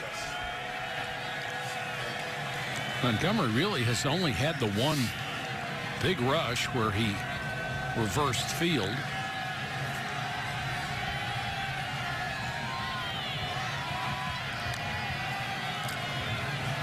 Montgomery again, and both coaches are just bound and determined that they are going to run the football no matter what.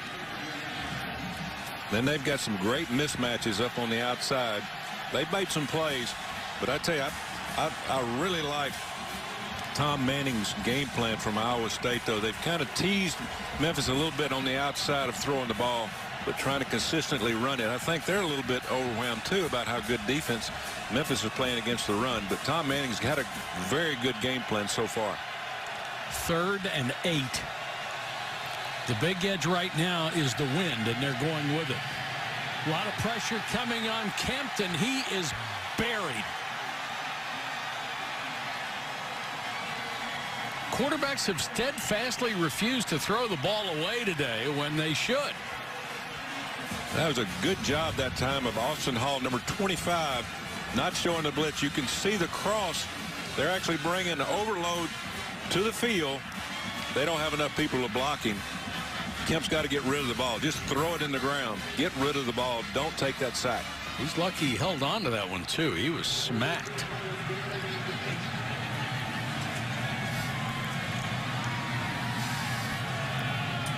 Maybe a chance for Williams to return one. He'll take it at the 12. Nowhere to go. Excellent coverage. 38-yard kick, a 1-yard return, and with 12:44 to go in the game, Memphis has it back down by 1.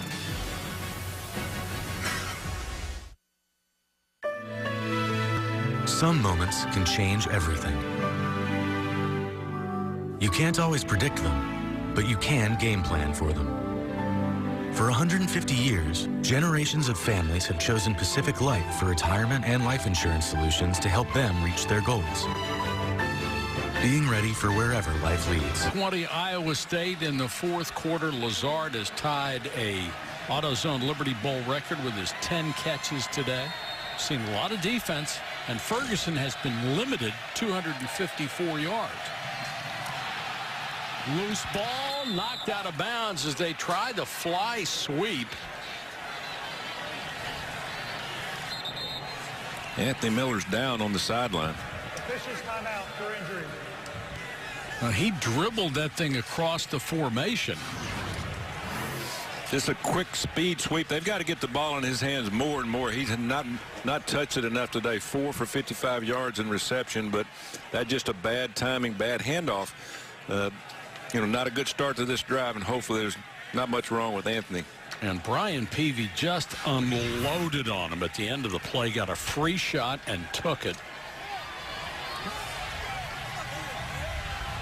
Miller back up.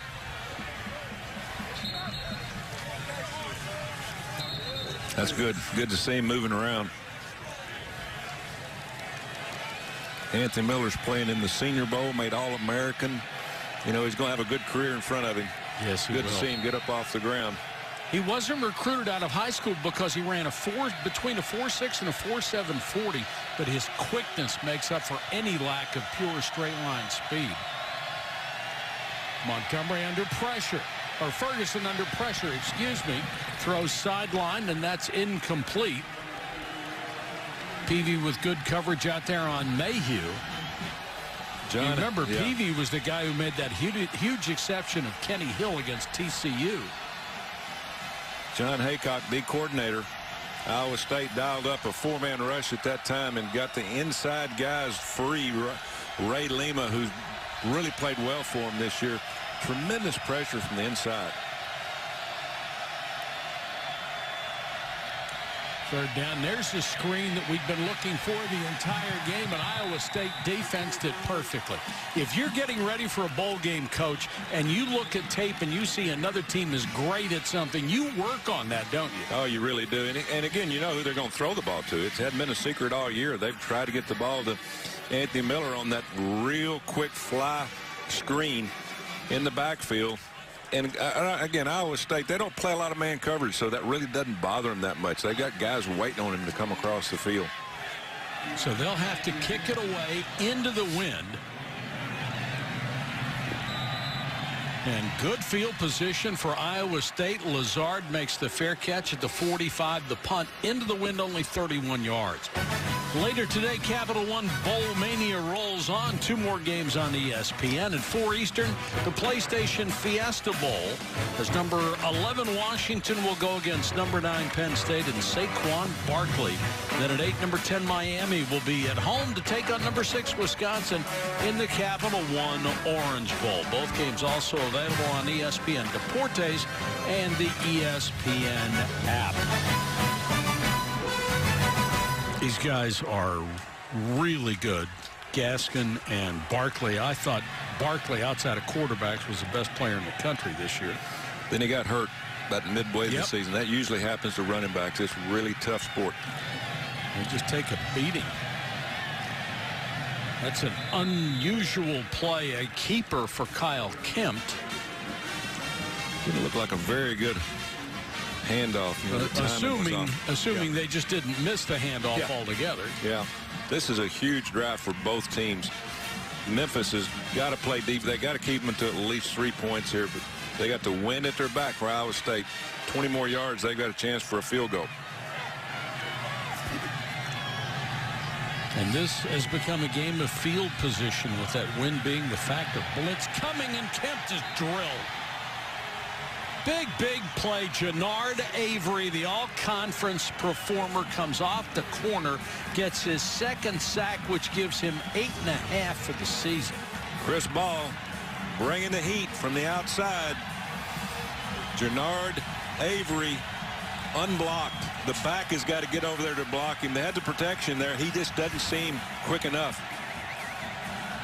Chris Ball's done an excellent job today with this defense against this high-powered offense of Iowa State. Big loss makes it 3rd and 13.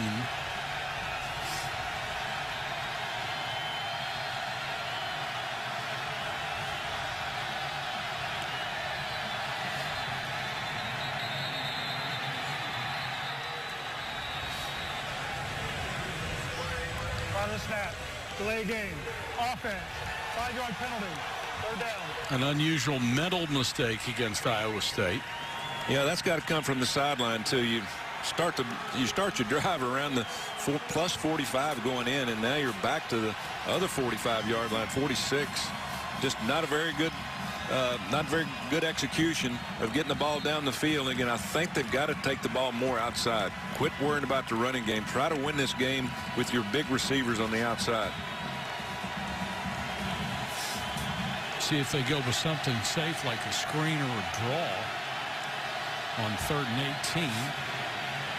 Pressure coming. Kemp throws to the outside. And what a tackle to save a first down. Marchie Murdoch made the catch. Looked like he was going to get the first, and Jonathan Cook blew him up. But 3rd and about 17. They get a good, easy 10 yards down the field. And watch Jonathan Cook come up and make the play. Great tackle right there. About a yard short. You got to go for it. Tremendous form tackle, and Lanning comes in at quarterback. Play of the game here. You're probably going to see a pass here because they're going to put everybody on the line of scrimmage to try to stop them. They know that their back is against the wall. They've got the wind. They're not going to get the play in, Coach. Going to have to call a timeout here because there was indecision on the sideline, it appeared.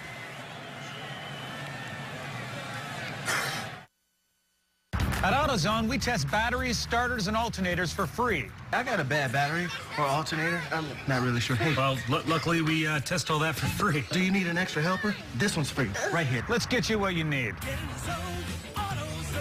He once saved 2 birds with 1 stone, and he wants the AutoZone Liberty Bowl, a 1-point game, 4th quarter. Memphis is selling out. They've got an 11-man front to try to stop this 4th and 1. They know this is a do-or-die situation here. Look out to the left. 2 wide receivers stacked out there. Would you dare throw it? Now with Lanning, I'd throw it. It's going to be hard to get this 1 yard. He's going to run. Uses his power to get the first down. He's a big kid. He's 230. And healthy. Yes, finally. Wasn't healthy at the end of the year, but that really helped him there. He had a lot of leg drive. Great push on the left side from the offensive line. Sam Steenbucker was the lead blocker there. Made a heck of a block, not just pancake the linebacker. That run very reminiscent of his touchdown run earlier in the ball game. And a new set of downs, and look at the clock winding. We're down under 8.5 minutes. And they are just bleeding that thing right now. Montgomery shakes a tackle, driving forward. Well, he's not about to give up. This kid is just tough. Down to the 24-yard line.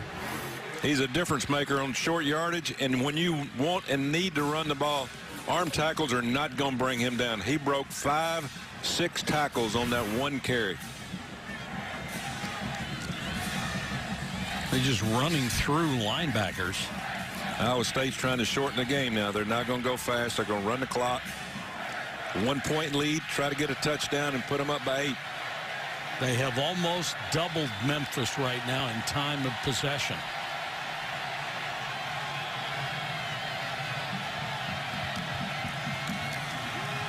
Montgomery again. Nice cut. First down. And let's go to Paul. Gentlemen, field level, David Montgomery, 32 and white, is an absolute beast. And when you bring in a new coaching staff, you got to change the culture. Matt Campbell calls David Montgomery a culture changer. This is a kid who's well-rounded, was an Eagle Scout for his Eagle Scout project, collected toiletries for the homeless. He's such a well-rounded student-athlete, Montgomery. Boy, he is a tough runner, too. What a smart kid. If you're an Eagle Scout, you are very, very bright, not to mention dedicated. And he's a tough kid, too. He is really tough. Kempt trying to fool everybody and just tripped up by T.J. Carter. They couldn't have had a better guy from defense. That had a chance to get a big play there, didn't it? They ran it, unfortunately, to the side of T.J. Carter. He's probably the best tackler on Memphis's team. Just watch this ankle tackle. This could have been a touchdown right here. Smaller guy versus a big, and T.J. Carter was smart. He dropped his head, got underneath the stiff arm to get to the ankles. There's the time of possession right now. Clock inexorably ticking down. 2nd and 9 from the 18-yard line. Kempt gets it out to Butler.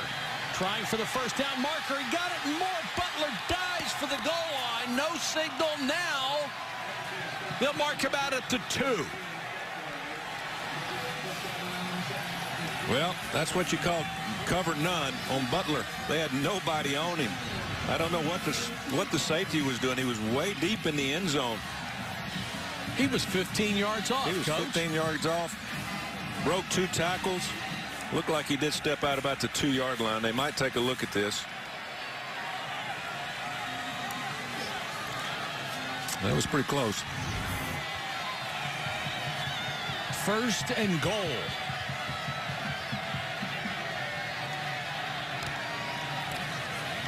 Montgomery. You know, I was thinking the best thing that could happen to him is run 4 plays and get a touchdown, burn as much of that clock as possible and still score. Yeah, I was going to say, probably the best thing for Memphis is to let them score. Let them score. Get the ball back. You're only going to be down by 8 points, so you're 1 score down with a 2-point conversion. Right.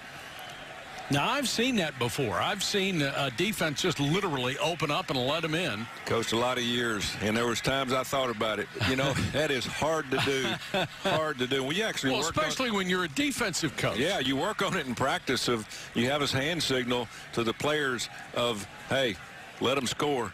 And I never had enough guts to call it. I really didn't. But it's sometimes a good coaching move, and this could be here. It's good. Tonight after the Capital One Orange Bowl on ESPN, catch SportsCenter with Scott Van Pelt. He'll break down Steph Curry's performance and his expected return to the Warriors tonight. Plus an update on Baker Mayfield's health, which has been a major concern as Oklahoma prepares for the Rose Bowl. All that and more on SportsCenter at midnight Eastern on ESPN, as well as the ESPN app. Do we have any clue about is it an illness or injury? I believe it's an illness. Okay. As a cold or the flu, something like that. Yeah. And that's got to scare you to death as a coach because your players are so close all the time. It goes right through your entire team. Yeah. You take flu shots at the beginning of the season. You do everything you possibly can. I mean, you use so many different things in the laundry. I mean, just try to keep everybody healthy. And then your Heisman winner gets sick. 5:04 on the clock.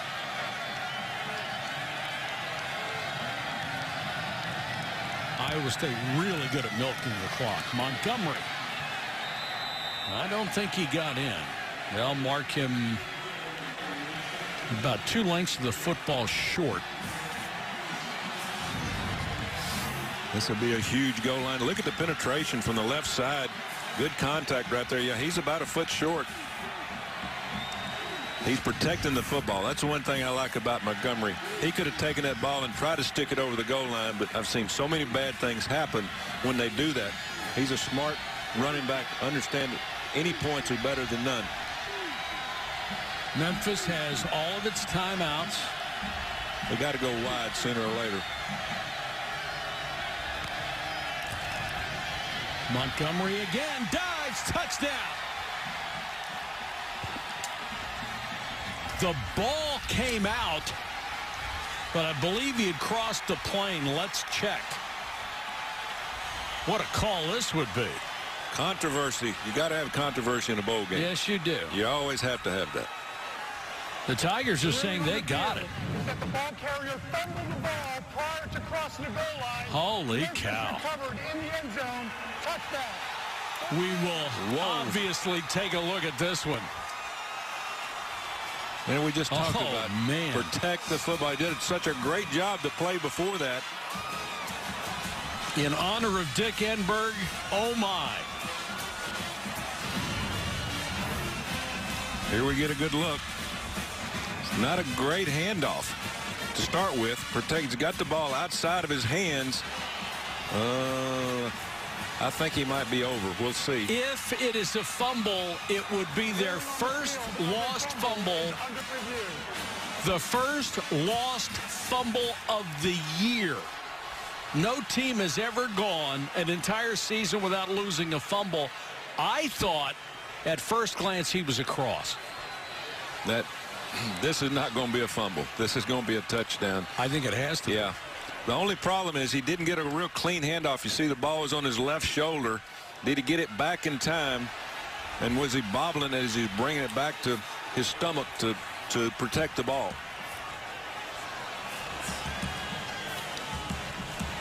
We got a camera on both goal lines on both sides, and we really don't have a great look. Here's the problem. You can see right there, that doesn't help you. It doesn't help. You can match him up, though. You can match up these replays, and where you see his body position is, he's across. We were talking to the instant replay guys before the game. It's got to be 100% that he had the ball going across the goal line. I think he does. I do, too. But remember, they called it a fumble on the field. It has to be 100% coming from the instant replay booth. What a huge play this is. A fumble literally at the goal line. And it would be the first lost fumble all year of the year. After review, the ruling on the field stands. Touchback. Oh, my goodness. They're going to say there wasn't enough evidence to overturn it, and that's probably a legitimate point of view. That's one thing that's a drawback on instant replay. Only 3 teams now in history, make it 4, have finished the season with 1 lost fumble, and what a lost fumble it was. And we had cameras on 7.5-minute drive. Right. And we had cameras on all 4 angles, and you still couldn't get it. Great job by our camera crew. Now plenty of time for Memphis, and all they would need would be a field goal. And they're going to come out and run just the way they have the entire game. They are not about to abandon that. Patrick Taylor gets a couple. Marcel Spears makes the stop.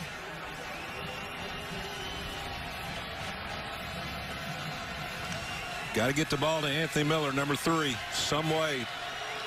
He was shaken up earlier, remember. Pressure coming, and they got him. Riley Ferguson sacked for the 6th time in this game. Spears and Harvey, the outside linebackers, led the charge. What a huge play that is. My MVP of this game is going to be John Haycock if they pull this thing off, because I'm telling you, he has done a great job of putting pressure on this Memphis offense. Boy, here's a huge play, 3rd and 15. Pressure coming, back shoulder throw, incomplete, the flag. That's going to be on Brian Peavy. And Lawrence White appears to be upset with Peavy. It was intended for Miller. I thought Miller fell down.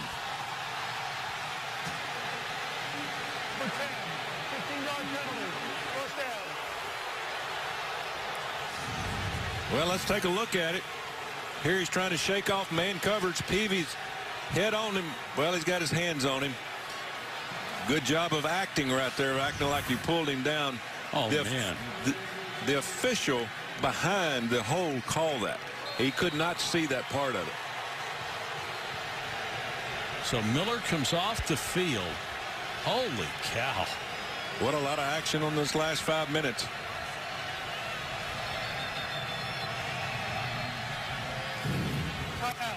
Memphis, their first timeout of the half. So they have to burn a timeout. Hey, don't go away.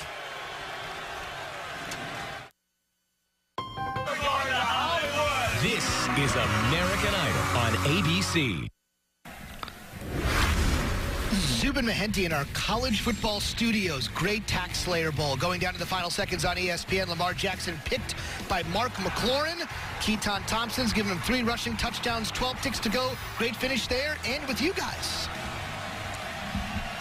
Zubin, thank you very much, and we invite everyone to tune into ESPN3 for the postgame trophy ceremony here, presented by Capital One, immediately following this game. 3:04 left. Memphis down by 1.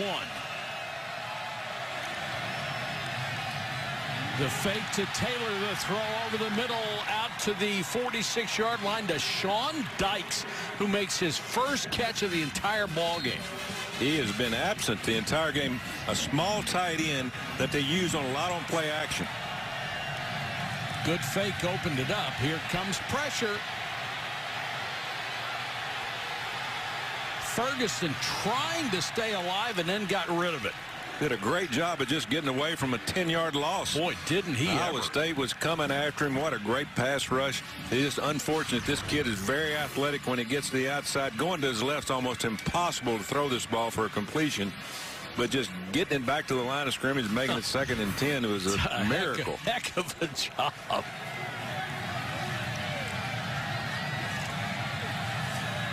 There's Riley Patterson. Got to remember, the wind is in the face of Memphis. Field goal's going to be awfully close. Pressure coming. Doesn't get there. It's overthrown. Intended for Miller. 2 steps too far. And Ferguson knew he was going to get drilled. Brian Peavy, number 10 on the coverage. Cornerback. They've gone after him pretty much all day long. He's held his own to some degree. We've been hearing some rumblings that he might come out and go in the draft. You know, he's getting tested today. This will be a good film for the pro scouts to look at if he's thinking about doing that. 3rd and 10.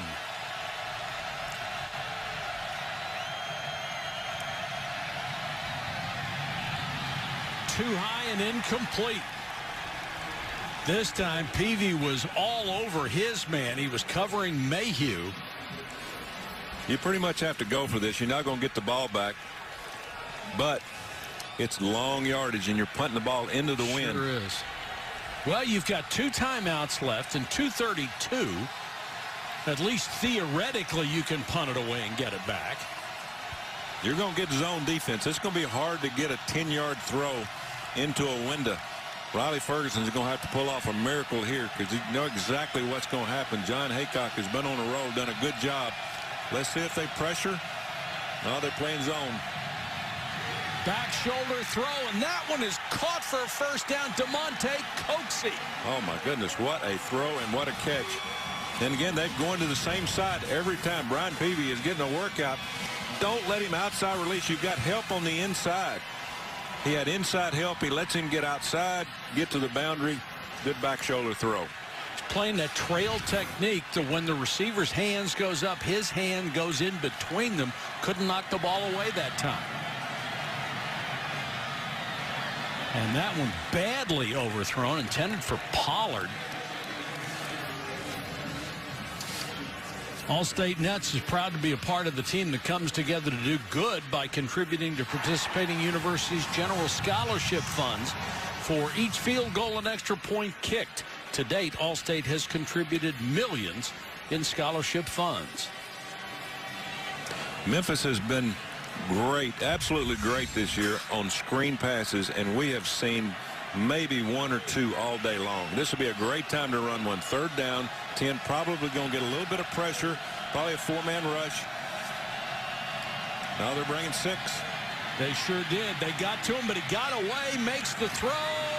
Incomplete, knocked away at the last second by Reggie Wilkerson, who saved the day because the blitz did not get there. He rolled the dice. John Haycock said, listen, they don't think we're going to do it. We're going to do it. We're going to bring 6. They had a good rush, good pressure, force him outside. But this kid can throw on the run, put it right on the money. And Willie Harvey made a great, maybe a game-saving knockdown. Kadarian Jones was there as the receiver. And Wilkerson got a piece to transfer from Georgia. 3rd and 10. Pressure coming again. They bring 5. And the pass was a little high and behind Patrick Taylor. So now it's 4th and 10. No thought of a field goal. You're kicking into a 12, 15-mile-an-hour wind. I like John Haycock here. The coordinator brings a corner fire from the field, from the boundary, but he does it mainly because Riley Ferguson is looking right into him. He sees he's coming and he panics instead of standing and wait for his receiver to come open.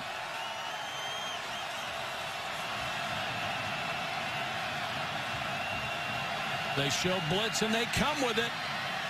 Pass to the outside, incomplete. They forced Ferguson to throw before he wanted to, and Iowa State takes over on downs. What a defensive series for the Iowa State defense, and it's just typical of how they played all year long. I know they've got some players on offense with Lazard and Kyle Kemp, but this group right here, they're bringing 6, and he brings the house, and they can't block them all. And Ferguson just panics, throws the ball a little bit too quick, and overthrows.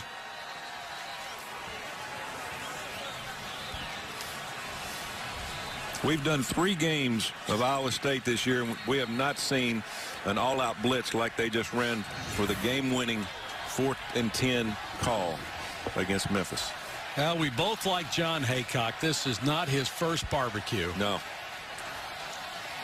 I'm proud for him because people really don't realize what you go through in the Big 12 of covering all these passing teams. And he was ready for this game. This wasn't his first rodeo going up against a great offense like Memphis.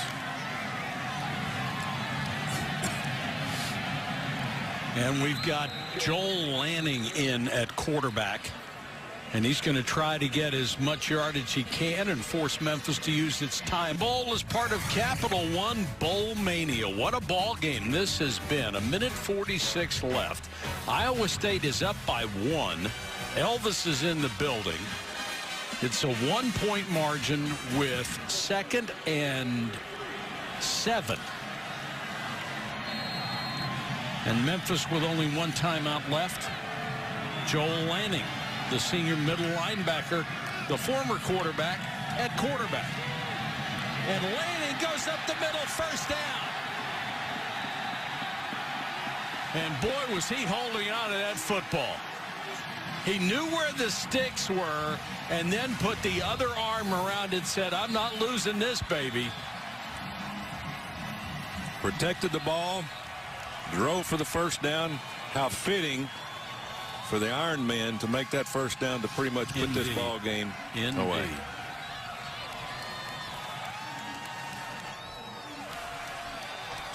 So Memphis has used its last timeout.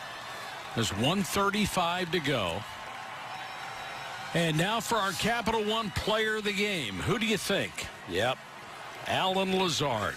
10 catches, which tied an AutoZone Liberty Bowl record. And he dominates games. That's what he does. And a great career. Not just this game, just a great career. Kid that stayed in there, fought hard, gone through a coaching change. And this offense really helped him. Matt Campbell and his staff have really done a good job of implementing the type of players that they had on the team when they got here and used them in the right way. And really proud for Matt Campbell and the entire coaching staff of the entire team and guys like Allen Lazard who really stepped up.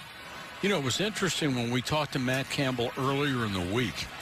He was talking about recruiting being easier now that they had this kind of success this year. And he said, but we still have to sign the right guys, not necessarily better players, but the guys who fit at Iowa State and are going to fit our system. And I think that's a great perspective for him to have. That's exactly right. I've been in many of these bowl games, Mike, and what people don't really realize is this ball game's coming to an end, and you've got all these players on both these teams that have put hundreds and hundreds of hours over the last 4 or 5 years, and this is the last time a lot of them will ever put on a helmet. Right. And so it's really a sad time. It will be win or lose for both teams. You go in the dressing room, and it's the last time that group will ever be together as a team. It's really emotional. Yeah, I'll bet. And you know, you hate it for Memphis to go out like this. They're seniors, but they can hold their head up. And then Iowa State obviously winning this game and going on and putting together a program for Matt Campbell. Victory formation. This will be Iowa State's 8th win of the year. Their first appearance in the college football poll, which has to be a landmark for them. 5 conference wins. That ties the most in their history in any conference. And for the longest time, they were the only team in the country that had 2 wins against the top 5. Now 3 teams do for the entire season. And this is a great win for their program. And a tough loss for Memphis, a team that had only lost to Central Florida twice in their own conference. Now they suffer their 3rd defeat of the year. And they've had some big wins. Oklahoma beating TCU, but nothing better. I don't care what anybody says, nothing better than winning your last game of the year in a bowl game to really have a great holiday season and to send the seniors off in the right way. Remember, we'll be bringing you the championship ceremony as they're bringing out the stage for that. And this is, as you said, the last game for Lanning and Lazard. Tremendous memories for these kids. So many seniors on the Iowa State Ball Club who have given them so much. And Kark is with Joel Lanning. Kark? Joel, you don't have to wipe those tears away, man. Those are tears of joy. Well-deserved tears. Joel, this Memphis offense, 2nd-rated offense in the country, 47 points a game, and you guys hold them to 20. How did you do it? Team defense. That's how we've been playing all year. Coach Haycock has drilled in us, play harder, longer than they do. And that's all we do. You play one step at a time, one breath at a time. You know, just take it one play at a time, literally. And he just preaches it. And that's what we did. We bought in as a defense. You hadn't played linebacker since 8th grade. It's a well-documented story. You're an All-American linebacker in 1 year, 2nd in the Big 12 in tackles. How did you personally do this in 2017? Teammates and coaches. I can't do it without my teammates and coaches. I mean, the whole linebacker group helping me out, taking me in from day one when I moved over. I mean, I can't give enough credit to Jack Spreen, watching film with me after practice every night, trying to make me a better player. And my coaches, Coach Veit, I mean, unbelievable coach. Obviously, I mean, he earned his honors for a reason. So, I mean, I can't do it without those guys, all those guys. When you hug your teammates and you hug your family and you hug your coaches, what goes through your mind at this moment? I don't know, just finally did it for 5 years. You know, this is what we wanted, get a chance to play in a bowl game, and we won. You know, it's finally relief off the shoulders. Well-deserved, Joel. Thank you very much. Kark, that's a great job. Tremendous interview of a guy who has had such an impact on his ball club. In college football. Impact on all of college football. Yep. Great ball game. Don't forget to move over to ESPN3 for the AutoZone Liberty Bowl postgame ceremony for Tommy Tuberville and Paul Carcaterra and our entire hardworking crew. This is Mike Patrick. So long from Memphis, and have a happy New Year. New Year's Day is college football playoff day with back